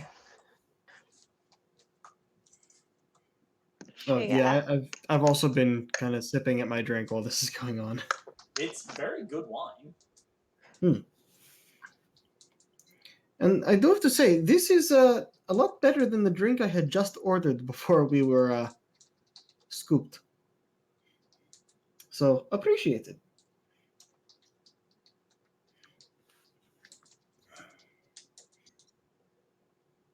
Fira holds her glass back out, and it's more than halfway empty already. She's not coping well right now. Uh, And she kind of shakes it in his face. Please, please. Fira, He are you proceeds okay? to just slide No. the bottle. He slides what's left of the bottle across the table. Just sets her glass down and just takes the bottle and just goes to town.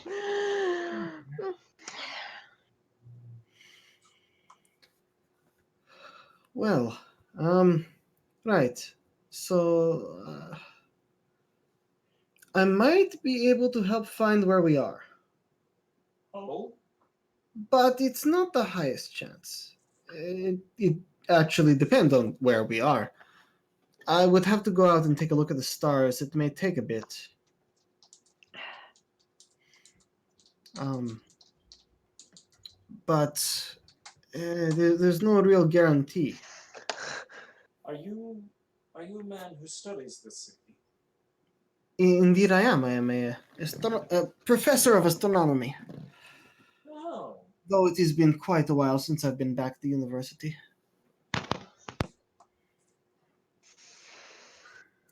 interesting. Mm. Yes, yes. Um, honestly, I've been Ca- traveling for so long. It is. I Well, miss the old days. perhaps we could see to an arrangement in that matter. Hmm.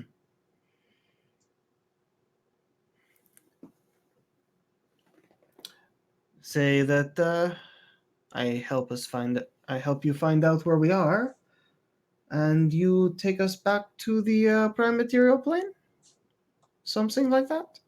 I could potentially see my way to it. At this point, Farah looks over at Micah and goes, "Oh, guess you got to a new plane." All right. Cool. Cool. Well, Not quite. Not not quite. exactly. You're on the Astral No? Sea. It's sort of everything that exists between planes. You're not quite on one.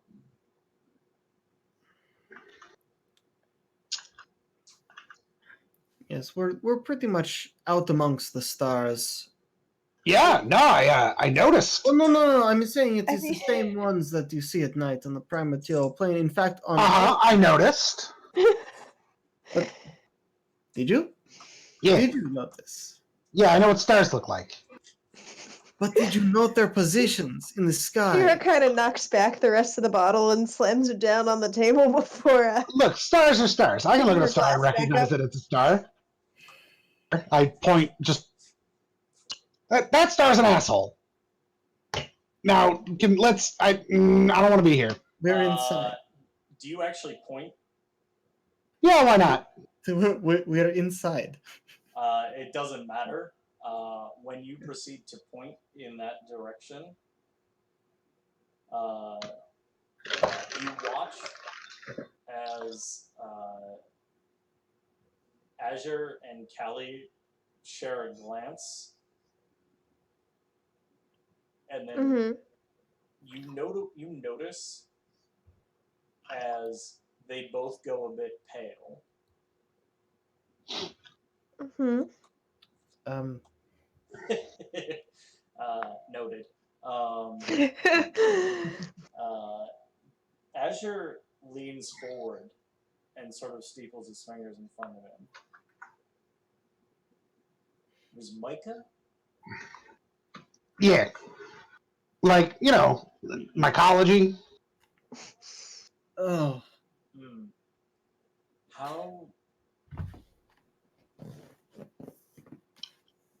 How do you know about the Nox Quadrant?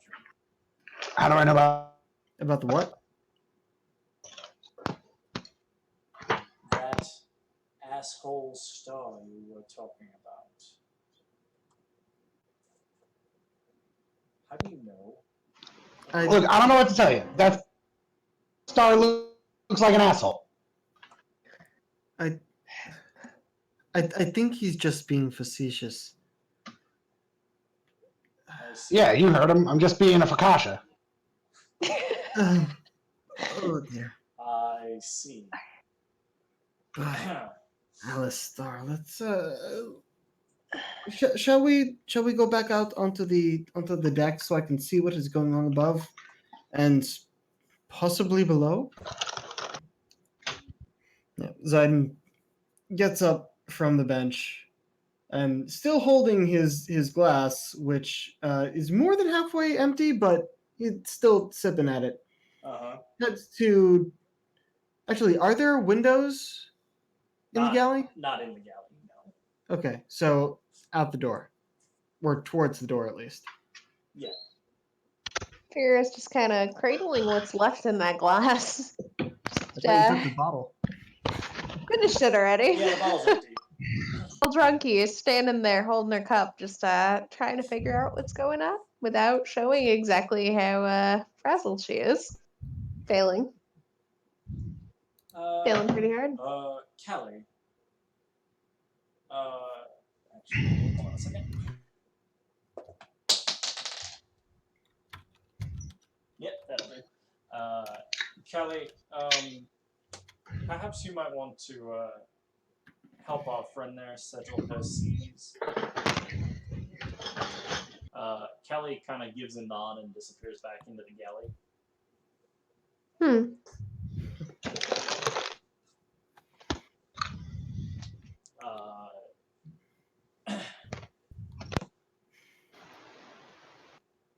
Yeah. So, yes, as we were discussing, getting you back to the prime material plane. Yes? I thought you went outside. Oh, I was heading towards the door. Oh, well, he says that as you're going out the door. Yeah, I was gonna turn back and gesture to people to follow, but if they don't want to, they don't want to. I think your friends look as if they want to stay and perhaps drink a bit more. I am general of the plan that involves the most inebriant. Well, I shall do what I do best and look up and head out the door. Okay. Azure looks to you, Micah.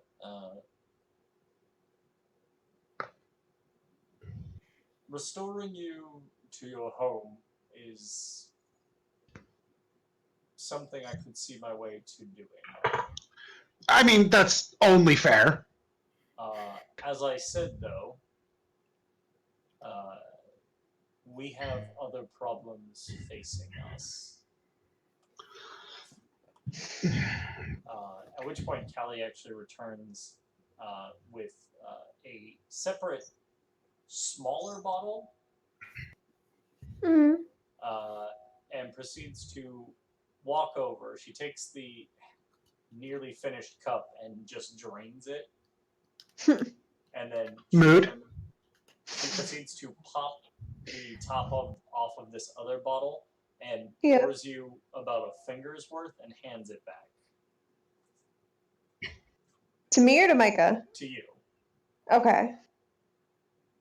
At which point she looks to the captain and goes, "Hi, Cap. What's the word from down below?" At which point Azure kind of just runs his hand through his hair and just lets out an exasperated sigh. Well, I sniff it. It is odorless. It is what? Odorless. Oh, good. So, not knowing up from down right in this moment, I drink it. Fantastic. Make a Constitution saving throw. Oh, fuck. And after all of that other wine, I will actually say make it at disadvantage. Shit, where am I? Saving throws. Fuck. Well.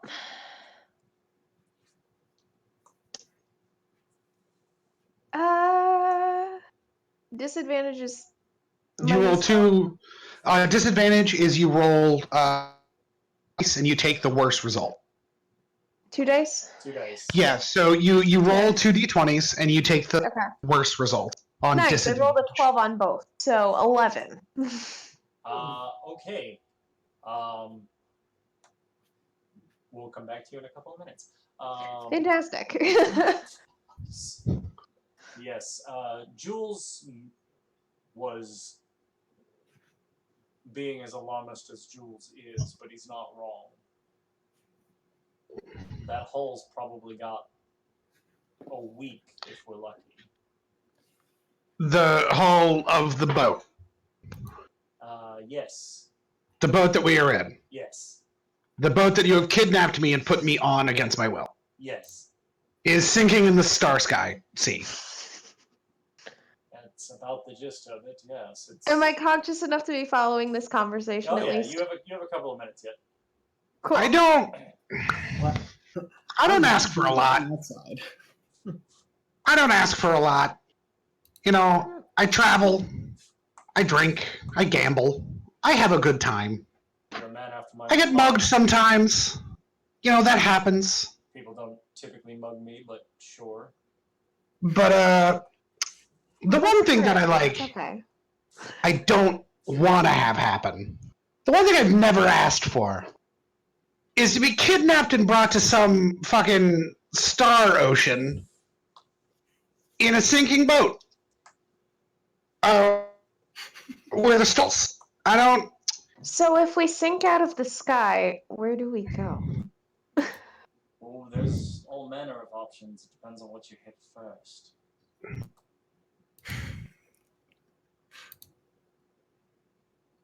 So ground. Oh, typically. So this would solve our problem of not being on the plane. I think that depends entirely on how fast we fall. You're rather Sure. an astute man.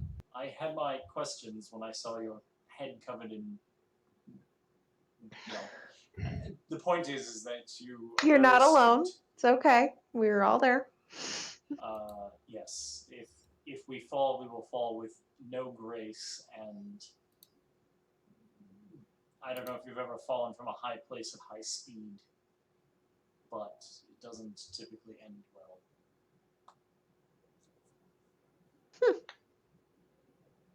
And more to the point, even if we somehow get lucky and put us down correctly, there's no guarantee that where we set down is going to be friendly to us.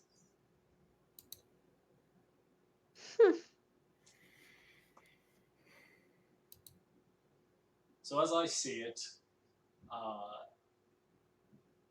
we are all set adrift, and I am in need of some help. Mm-hmm.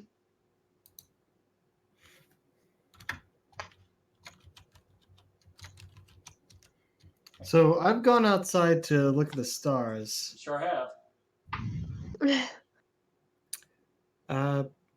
My plan is just to examine the skies and above and below and try and determine position based on the star's position. Sorry, say that again?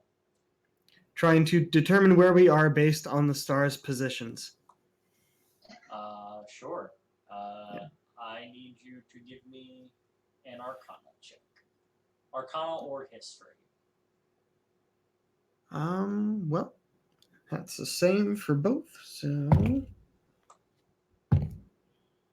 that is a 19. Okay.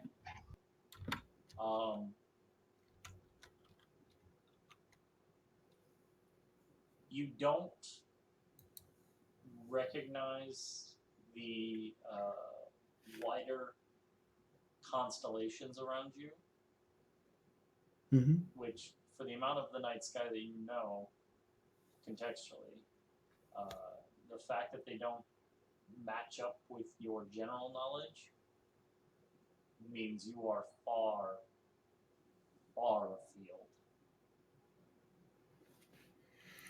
Ah. You do notice that one particular thing that you look for is most definitely off the starboard side in the exact direction that Micah pointed. The exact direction that what? Micah pointed. Oh. Oh.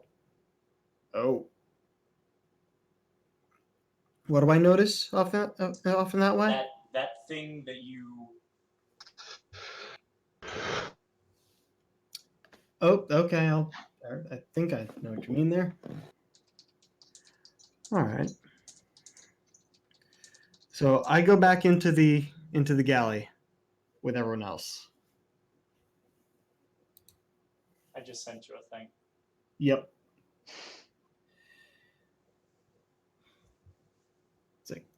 So I have bad news and strange news. Which do you want first? Well, neither of those are good. Nope. You Yeah. sound so excited about that. You may have just missed the part where we have a lot of bad news to go around, so perhaps start with the strange news. Yes. So Micah, you know that general direction of where you pointed? Did you have any idea when you pointed? Look, I just pointed in a direction, man. Okay, I figured. Yeah, lots of weirdness off in that direction. Something I've been quite curious about. A lot closer than I expected. And the bad news is that based on these stars, nothing is matching up with what I have seen before, and we're back to square one. I have no idea where we are. Yes, welcome to the problem that we had. Indeed. I figured I might at least give it a shot. I appreciate it, and I would have counted all of the lucky stars in all the heavens had you actually been able to tell us where we were going. But all of our astral charts do not match anything out here. We must be on the fourth ring. It must be on the what? Fourth ring. So you know, given your more in-depth knowledge, Mhm. that the astral sea exists in 3 rings, more or less. Mm. Uh, There is the prime material plane, and then the inner sea. That is the first ring. There are the divine and infernal planes just beyond that, and beyond them is the outer sea, which is comprised of that's the second ring exists beyond the divine and infernal. Then there are the outlands, and at the cusp of the outlands, the remainder of the stars are the third ring. And in your study of it, you know that there is a thing referred to as the fourth ring. You cut off there. The what? There's a thing that you have read about called the fourth ring, which is Fourth not so ring? much an official demarcation, so much as it's a way of saying we are well past the charted ranges of the third ring. Here be monsters. Here be monsters. Yes. Oh, The fourth ring? Well, that at least makes sense why I don't recognize it. We're in the fourth ring? Yeah. Oh, good gods. I'm gonna go ahead and assume that that's not. No wonder it's bigger. Must be where it's coming from. that's what she said. You're funny. Not funny, just drunk. Okay. Okay. No, fair. That is a fair. Has anyone else noticed the darkness? The what now? I mean, clearly it's dark. There's stars outside. Aye, friend. Uh, Maybe not so much, huh? We're What, not you do not like to talk about it? not so much.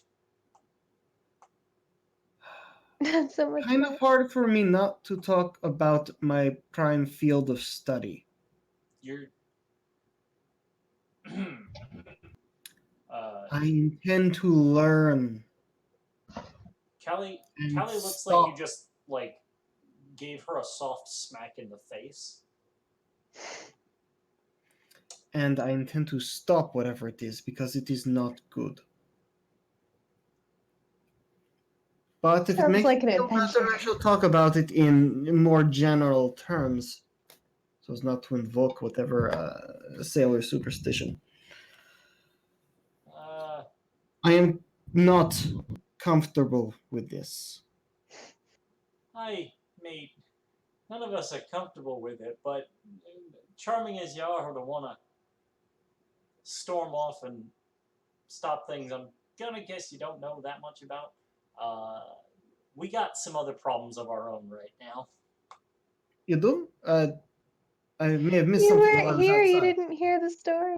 Yeah, we're gonna die. Of what? Well, We're gonna unite. die. I see that you're alarmist. You and Jules are going to get along great. What? So the hull of the space boat is apparently about as competently constructed as their scoop plan was. Uh, um, Yeah. In all fairness, the Nope, scoop. it was your fuck up. Yes. um, how much has she had?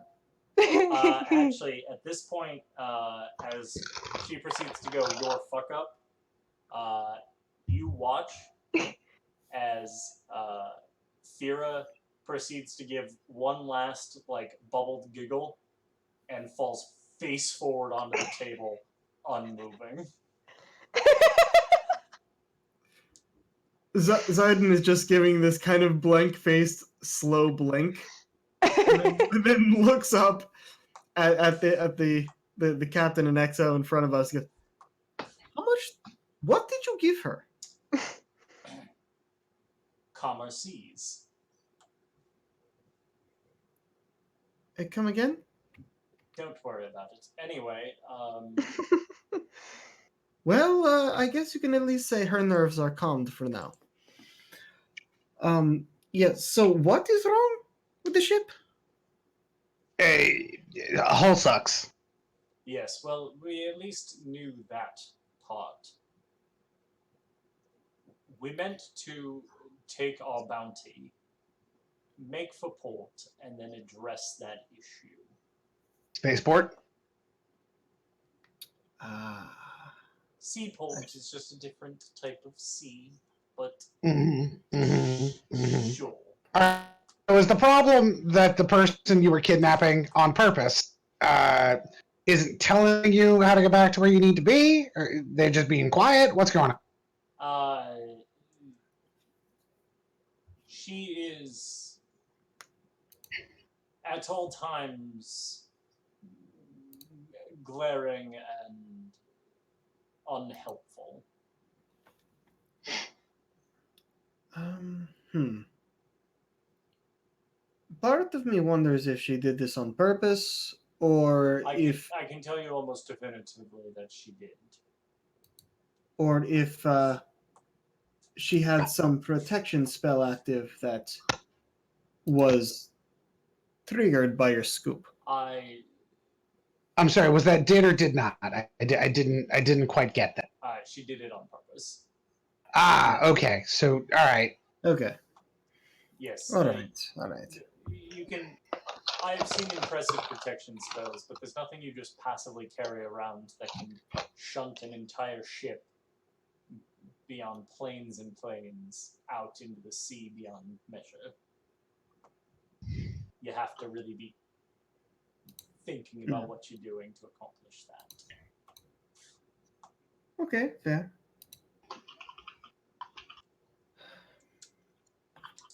So, we're in the fourth ring.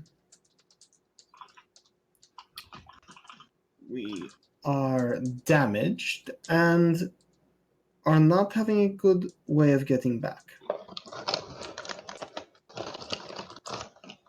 Fuck. Yeah, this is how my day going. Yes, it's not exactly how I thought my day would go either. As I was just saying to your friend, though, I think perhaps we could arrange a bit of tete-a-tete, as it were. Mm-hmm. All right.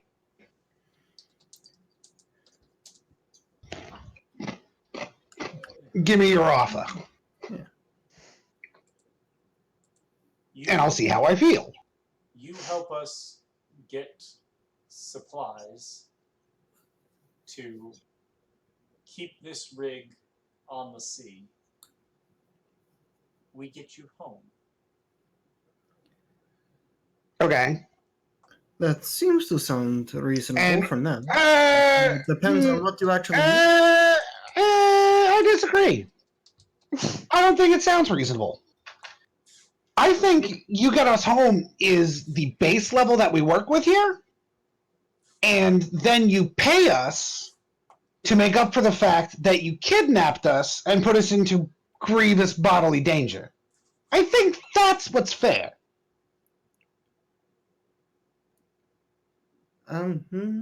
Well, I mean, either You don't get way, to fix a mess that you don't get to hire somebody you don't get to make the guy who's suffering from the mess you made fix your mess and then go, we good? No, 0%. I mean, either way, we're going to have to help in order to get a. Right, but we would not be in this situation were it not for the actions that they took. I mean, I won't argue that point, but They'd be thankful that they're asking me to fix the problem that they've wrapped me into, that I would not have been in the first place. Us, all of us, three of By us. extension. So yeah, I'll help. I want to get. How much is the bounty for this bitch? Or even was it a bounty that you picked her up for, or? I swear to God, I thought I heard somebody say bounty. I did.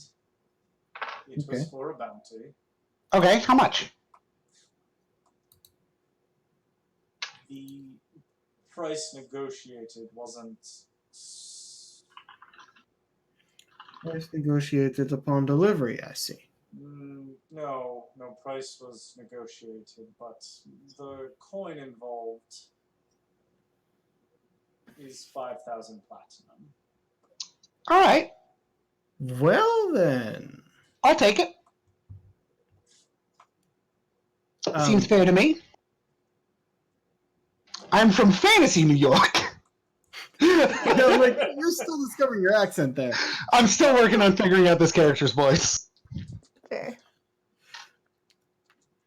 I mean, yeah. That's a reason. Take it. Seems fair to me.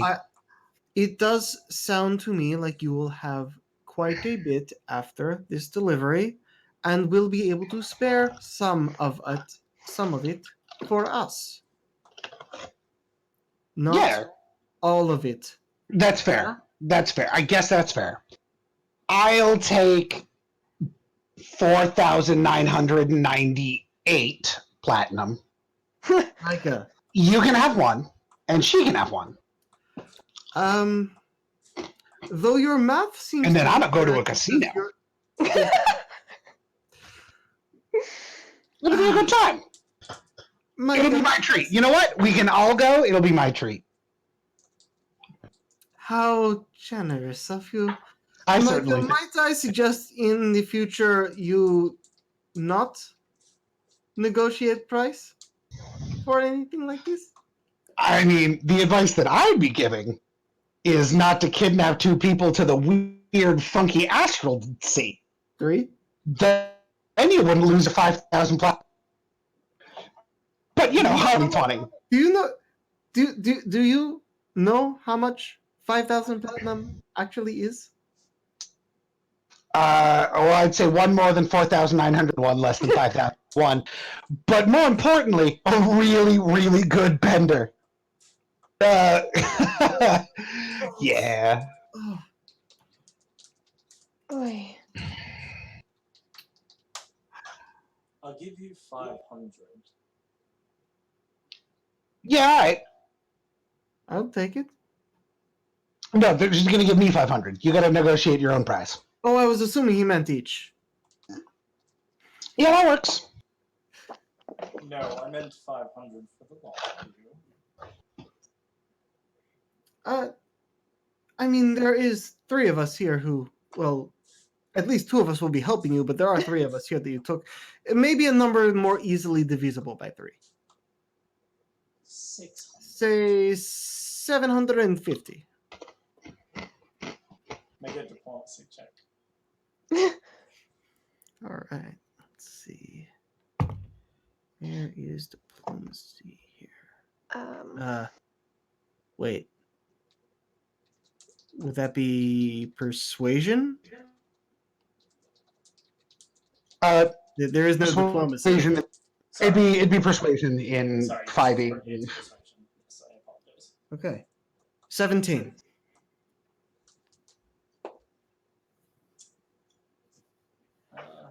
Uh,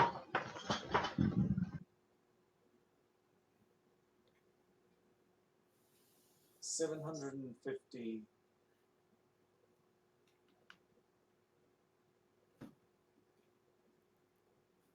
And you assist Callie in updating our astral charts. Sounds reasonable.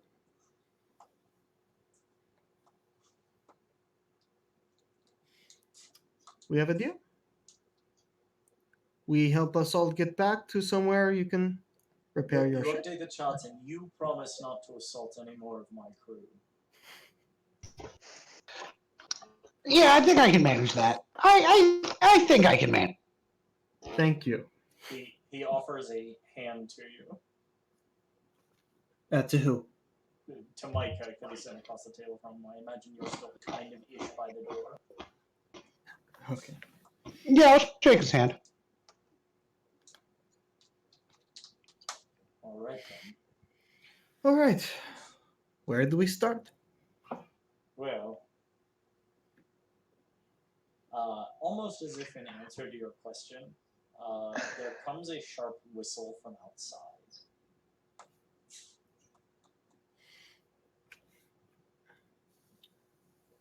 All right. At which point you watch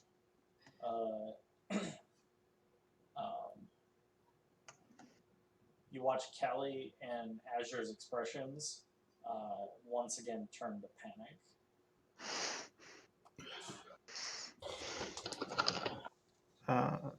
Forgive us, but the whistle means Trouble. And he immediately jumps up from the table and dashes outside.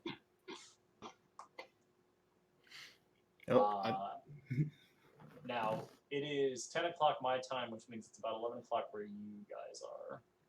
Mm-hmm. I can go a Yep. bit longer, but I don't know if you want to. I'm good. I'm game. I'm game. All right. So you charge outside. You don't think they could have found us already, do you?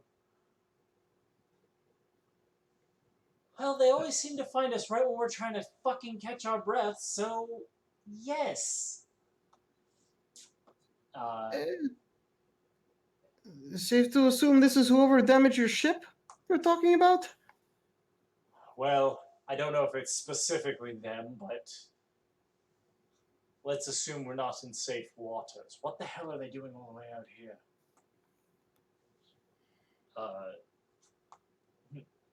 Callie looks at him and just kind of shrugs. as they bolt out onto the deck, you hear a call, Captain! Starboard and back 3 leagues!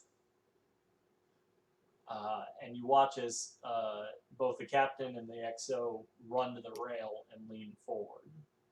I follow.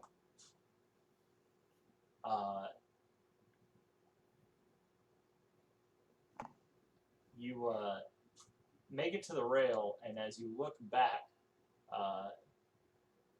you see a much bigger ship. There is one mast on the ship you are on. This one is decked out in 3, and the body is long and slender, and you notice that all of the paneling along it is this bright orange color that almost seems to radiate. Oh my. I'm sorry, what are we looking at? I cut out for a second. Sorry. They all ran to the rail, and as you look back, about 3 leagues behind you is a ship that is easily, even at this distance, you can tell is at least 3 times the size of your own ship, and bears long, almost liquid metal-looking panels of bright orange, and the whole ship seems to almost irradiate this orange glow.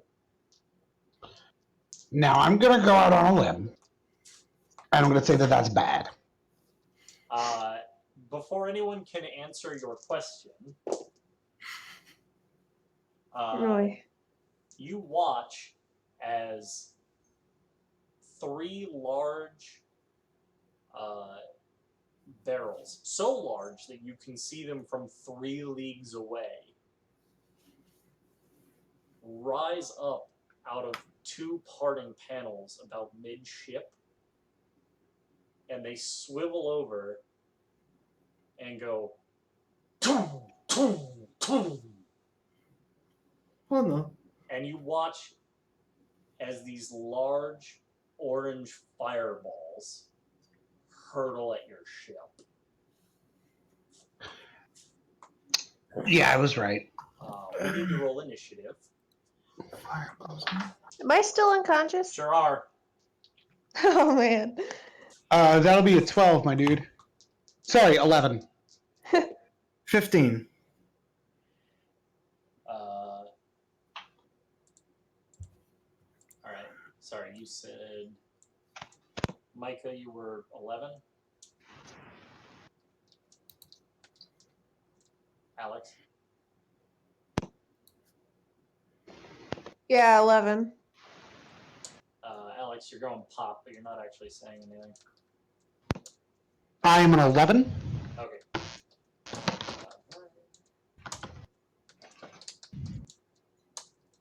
Zayden? 15.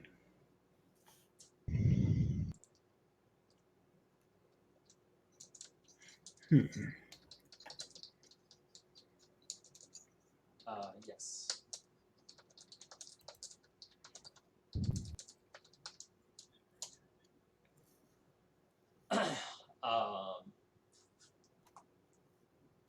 So those fireballs sail over. The first one arcs down and goes past the rail, probably 10, 15 feet out.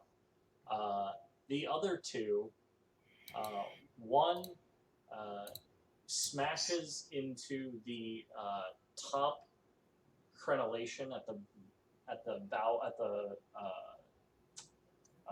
stern of the ship, and one crashes down right towards the front, and it actually blasts apart all of that scaffold rigging, and you actually hear one guy go, "Ah!" Wilhelm! as someone still working on the rigging drops away. Oh shit! Ooh. Uh, um, Azure looks to Callie and goes, "Oi, we gotta jump." Uh, at which point, Callie looks back at him frustrated and says, "Sir, we've only got one left. You want to stay and have a conversation with them?" At which point, Callie gets deeply frustrated uh, and turns and she slaps you on the elbow, Micah, and says, "Hey, big man, you're with me." And she turns and runs back inside and kicks open the hatch lower into the ship. Wait. I guess I follow. It is the well, actually, Azure is also going to use his turn to say, "Hoist up anchor! Full charge! We're moving out!" Uh, at which point, you see them all. You see the rest of the pirates sort of moving about and trying to get the ship ready to get underway.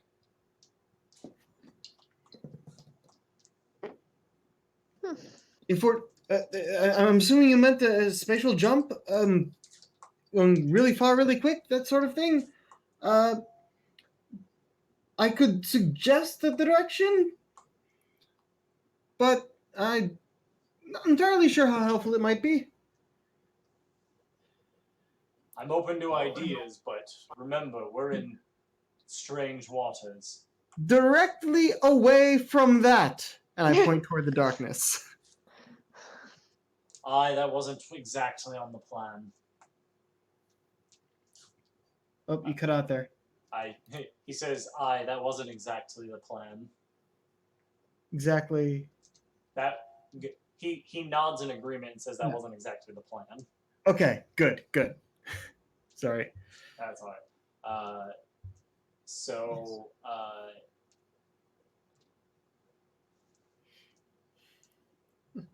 Okay. How can I help?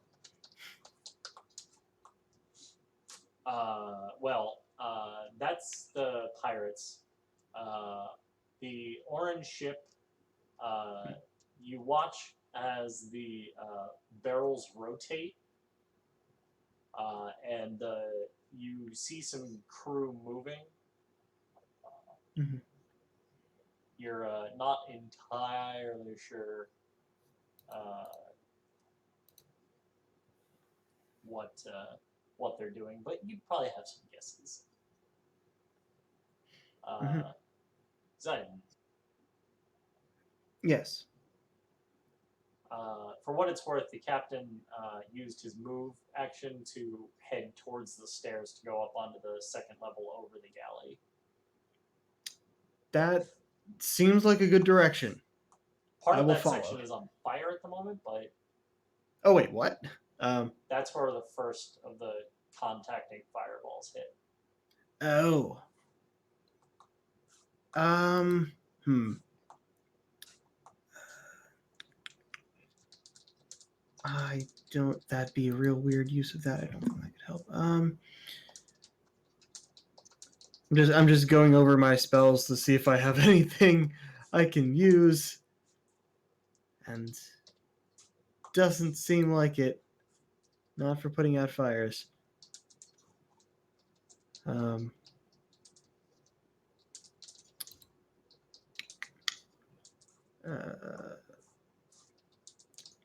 Shit, I don't know what I can do here.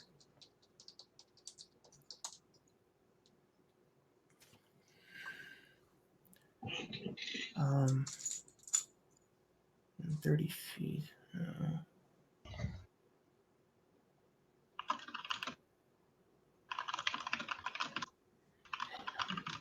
How far away is the ship? the one that's As it's- attacking us. As it's now using its action to plow on towards you, it's getting close. It's several hundred feet. Okay, never mind. Yeah, none of my spells get that far. Eldritch Blast is only 120. I believe Eldritch Blast increases in range as you level. What am I? Yes, I believe so. But we are level 3. Yeah, that's true. Eventually, he'll do more. Mhm. Just not right now.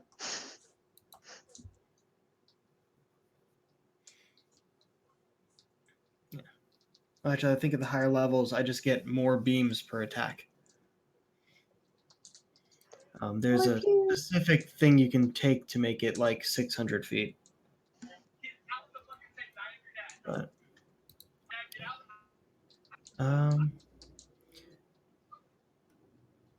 yeah, I'm just gonna see if I can help with any of the ship stuff. Like, I'm gonna do what I can, but I don't know what I can.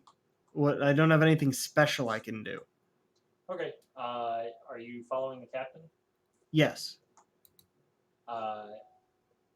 He shoves open a double pair of doors into the section that's now partially on fire. And he ducks inside. So if you're following him as you go through those doors, you see a what is traditionally, outside, but is in here for some reason, is the wheel of the ship. Which, unlike your conventional big wood wheel, this one is actually a series of gold rings that then form a larger circle.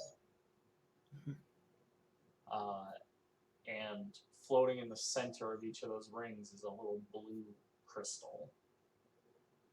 Ooh, cool. Like And actually, I have a question to ask just because it came to mind. I can't use frostbite to try and put out the fire, can I? I don't see why you couldn't. I mean, it's the only thing that seems like it might, but it's like you Trying and succeeding are two completely different categories. Exactly. At first I saw, cold thing, maybe that'll work, but I mean, you want to give it a shot? Yeah. Sure. All right. So what do I see that's on fire that might look important in this room that is on fire? Well, the roof outside is on fire. Oh, it's the roof. Okay. Yeah. The roof. Yes. Alright. The roof is on fire. Mm-hmm. Yeah. So I'm gonna try casting frostbite to it to try and get rid of the flames Make as much as I can. Ranged spell attack. Hmm. Well, it's a ranged spell attack with that, or does it make a save? No, it is a the target must make a Constitution saving throw. Then you reach up and you go, and you watch as sections that are burning up on the corner suddenly tamp down and smoke curls off as the flames choke down and hiss away under little patches of ice that form across that section of the roof. Excellent. Okay, so I'm pretty much, before I follow him inside, I just extend my hand up towards the fire, feel the cold of space, and just close my hand as the frostbite does that and dims the fire. Okay, and then I follow him inside, see the whole wheel and stuff, and Micah. Whew.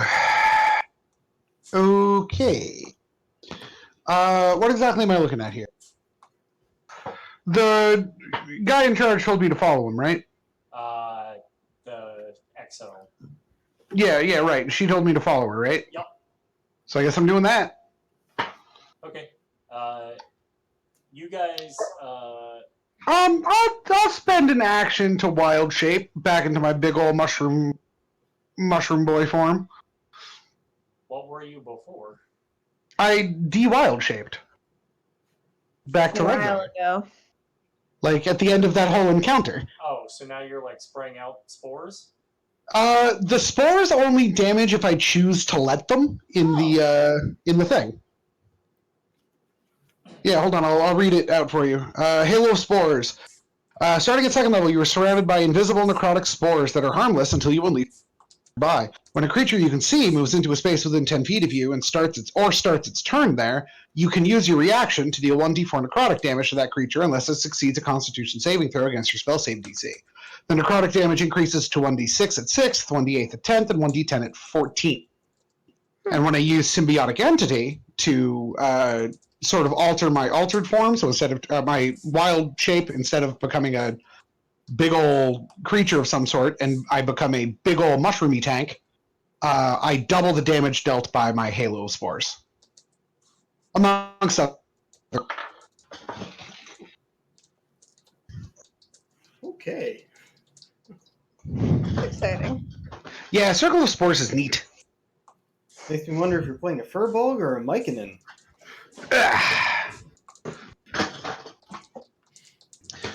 So yeah, I'm a big old mushroom man, and I look like a covered in tree bark that's growing mushrooms. It's great.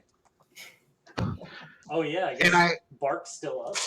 yeah, because that lasts an hour Sure does. with concentration, and I haven't cast another concentration spell or dropped the bark skin. That's a second level spell slot. I'm not just gonna burn that. I would say you're probably about 20 minutes through it with all the That's fine. back and forth, but yeah. That's fine. Uh, One round of combat is 6 seconds. Yeah. So I think I'll be good. So you follow Kelly. She drops down the ladder and immediately hurries across the hall and yanks a set of keys out of her pocket and unlocks the door that was off to the far right when you first came out into the hallway.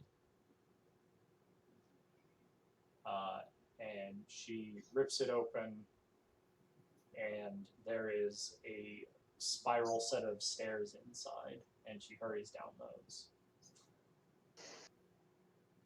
Mm. I will follow as far as my. Hey.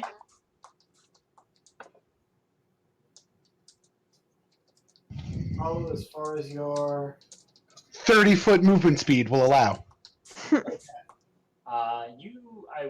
I mean, crossing the deck, getting down the ladder, getting across the hall, you're working your way down the spiral staircase. Okay. Back to the pirate's turn.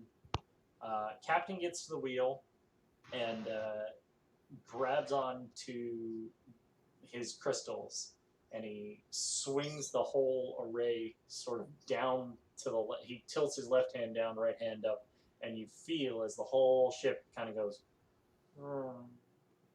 and drifts to its left.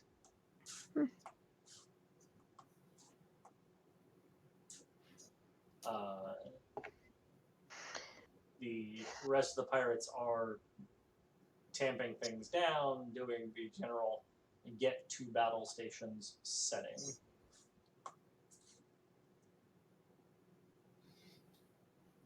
Give me just a moment.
Someone got a secret?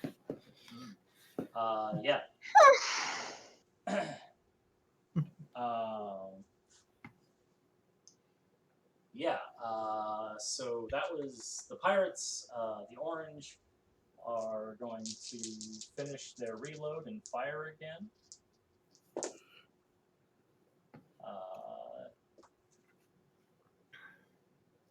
You hear the roar of fire as it goes past you, but the evasive maneuvers appear to have helped for the moment. Good.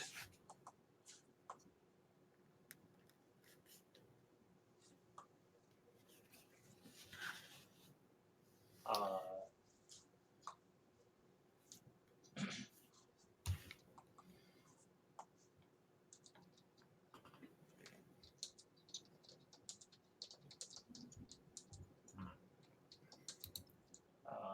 yeah, that was the orange's turn. Zayden.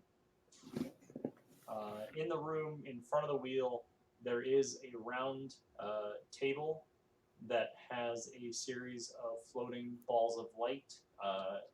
From what you can tell, actually, give me a Arcana check.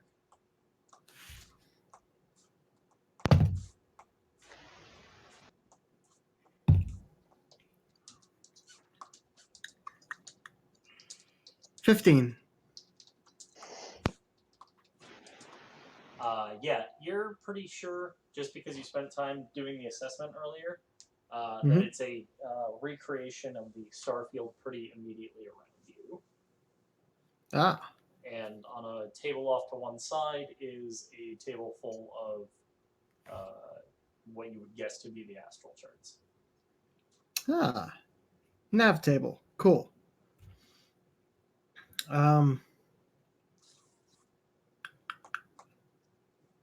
I guess. Shit. I'm just gonna start examining them, seeing if I can tell anything more from these than I could from outside. Because I, plus with my own knowledge, which may not be included here. I know you mentioned helping with the astral charts before.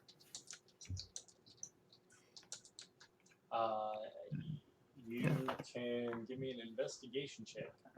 That'll be your action for the turn, though. I don't really see what else I can do, so. Fair enough. Go for it. Yeah. Investigation 15. Okay.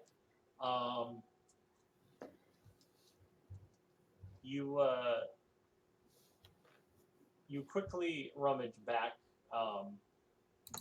The charts are actually pretty well indexed.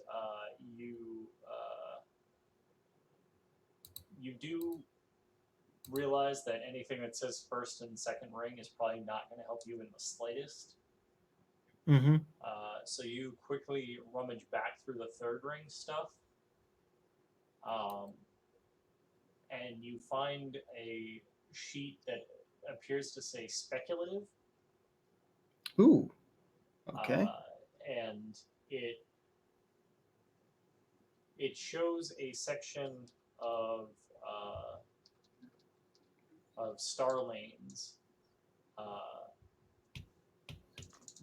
and you think that one of these actually might match something on the fringe of the map section that's projected on the table. Ah. Okay. And on that map, you see a couple of markers.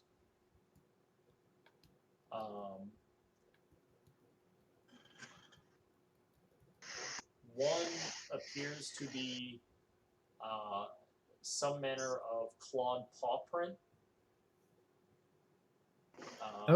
And another appears to be sort of a tower structure.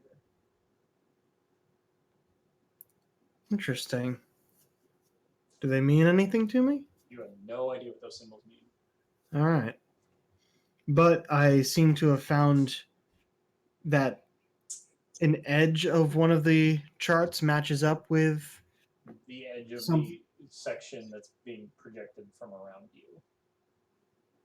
I see. Okay, I'm gonna move the charts around, put it next to it, lining it up, trying to, and like mentioning to the captain, like, Captain, look, I think we might just be on the edge of the third ring. Take a look here, and I line up what seems to line up. He doesn't really look away from the wheel, Mhm. but he said, Not entirely surprised. "Give me a heading." I give him a heading as accurately as I can towards the third ring where we need to be to know where we are. By the way the headings are laid out, you can give him essentially in a 90-degree swath in the direction that you're heading. To one sort of extreme of that angle is the claw print, and one other large sweep is the tower, and there's a wide space in between them. So the numbers are more complicated, but give me somewhere between, 1 and 9. So pretty much it's a 90-degree view cone with the claw on one side and the tower on the other.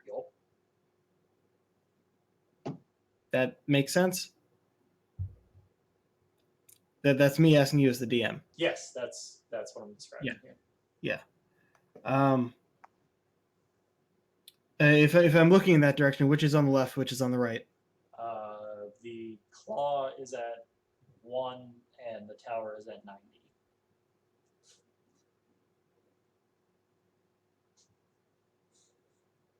90. Okay.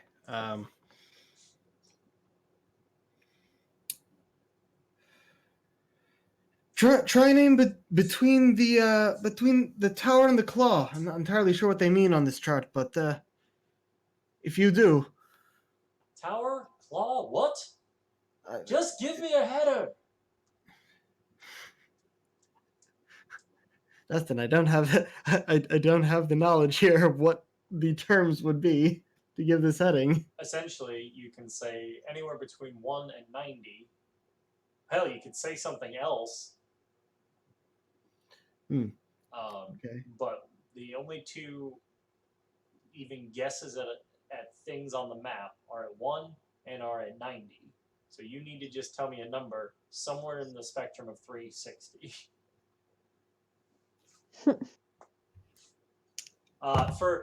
To help you contextualize a little bit, at 1 and 90, the dark spot is give or take at somewhere in the ballpark of about 135. All right. Oh,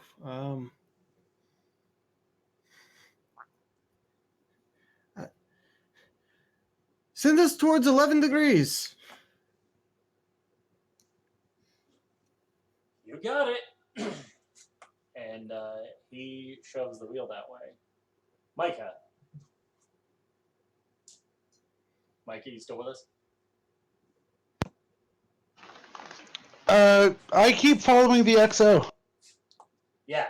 So you guys run down a long spiral staircase, like wrought iron, and and then you hit this landing. And as you're going down the stairs, you notice the hum gets louder and louder and louder. And you burst into this room with 3 large glowing blue crystals mounted in this large machinery. And in front of it is a series of levers. And the Exo immediately runs and starts throwing switches. She also flips open this brass tube. Hi, Ken! Yeah.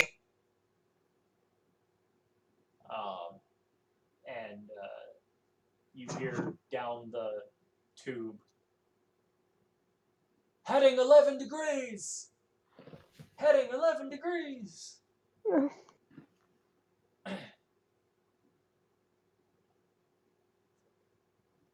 Yeah, I got nothing. What am I supposed to be doing here? Full jump! Yeah, so the Exo proceeds to look over his shoulder and goes, all right, big fella. You'll see those canisters over there. There's only one of them that's actually still got anything in them. It's going in that tube.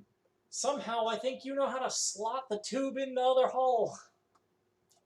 All right. Sure. I mean, I understand the basic mechanics of this operation. So, sitting just off to the side of one of the, off to the far right of all of the mounted crystals is a stack of tubes on their side. All right. And she points to, directly next to her console, is a large insert slot that appears to be roughly the same size. All right. Can I figure out which tube is got the stuff in it? Yeah, as you run over, the tube right on top is the only one. They all have these little, they're long iron tubes, and they have these foggy glass window insets on their sides. And you can see that Okay. only one of them has a liquid, almost silver-looking substance inside. All right. I grabbed that one. Fantastic. Give me a strength check.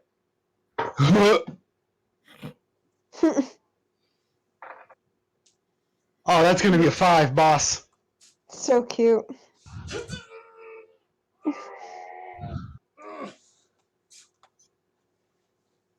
Come on! Move it! Yeah, I don't know how to tell you this, but heavy lifting is not exactly in suit.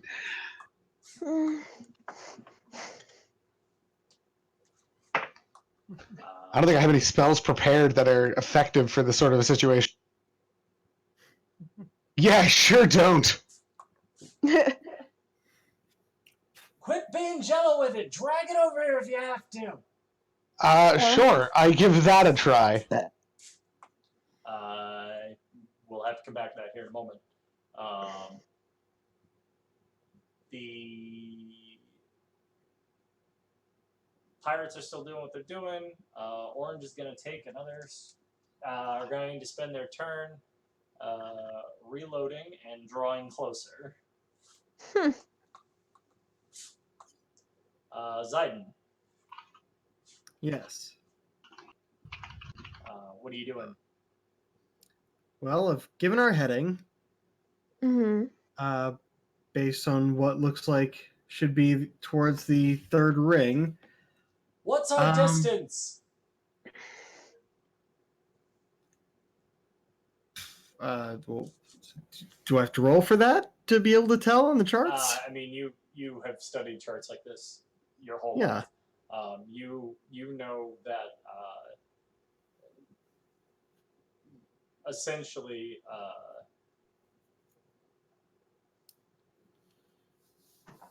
you know that they're called star wicks, are essentially There we go. gaps, and it looks to be about 50 star wicks. About 50 Starwicks in that direction, Captain. All right. You watch as he leans over to another brass tube that's obviously by him, and he shouts the directions down. Okay. Micah.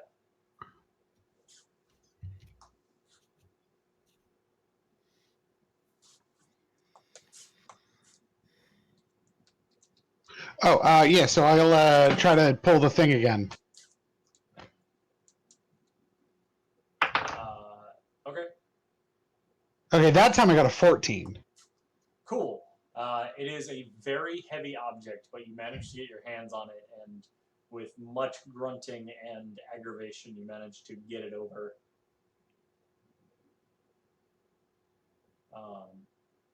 Now, give me a Constitution.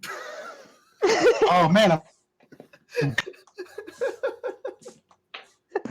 Sorry. I am good at that one. That'll be a 15. I did not. Your number cut out. 15. Yeah. You manage to, once you have it in hand and you are just taking a nice deep breath, you take some long steps over.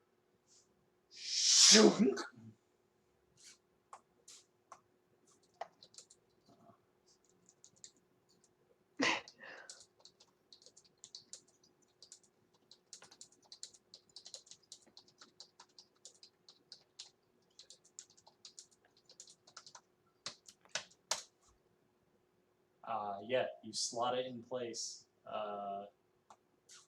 When it comes back around to their turn, Callie looks over to you and says, "Hi, mate. Hold on to your ass." And you watch as she throws the lever forward. And for like a brief moment, you're not sure anything happens. And then the crystals pulse. You feel a slam.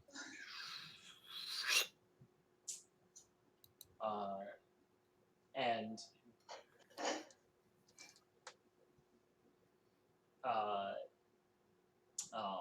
Zayden, you see through the windows of the upper deck where there was pinpoints of starlight.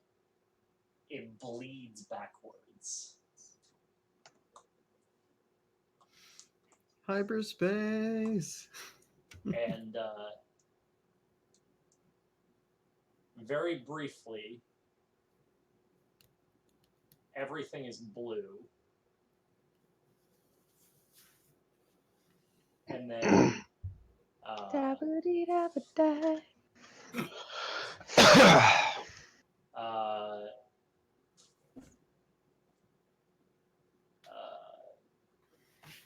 Fira, roll an attack roll.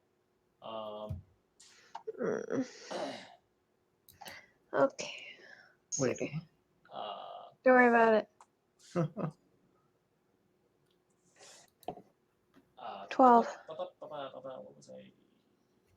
Oh, as the blue gradually fades,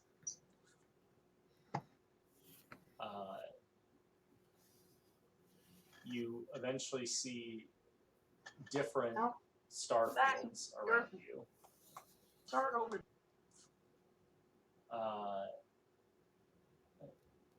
I'll come to that in a second. Sure.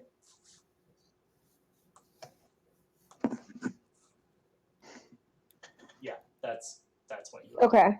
Sweet. So as it fades, there are more stars around you. You watch as Callie just kind of slumps against Micah. You see Callie just kind of slump against the council and slide down.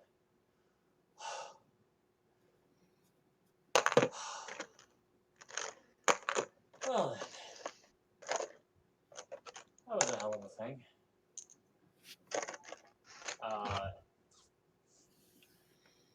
Zayden, as you and Azure walk back out onto the deck,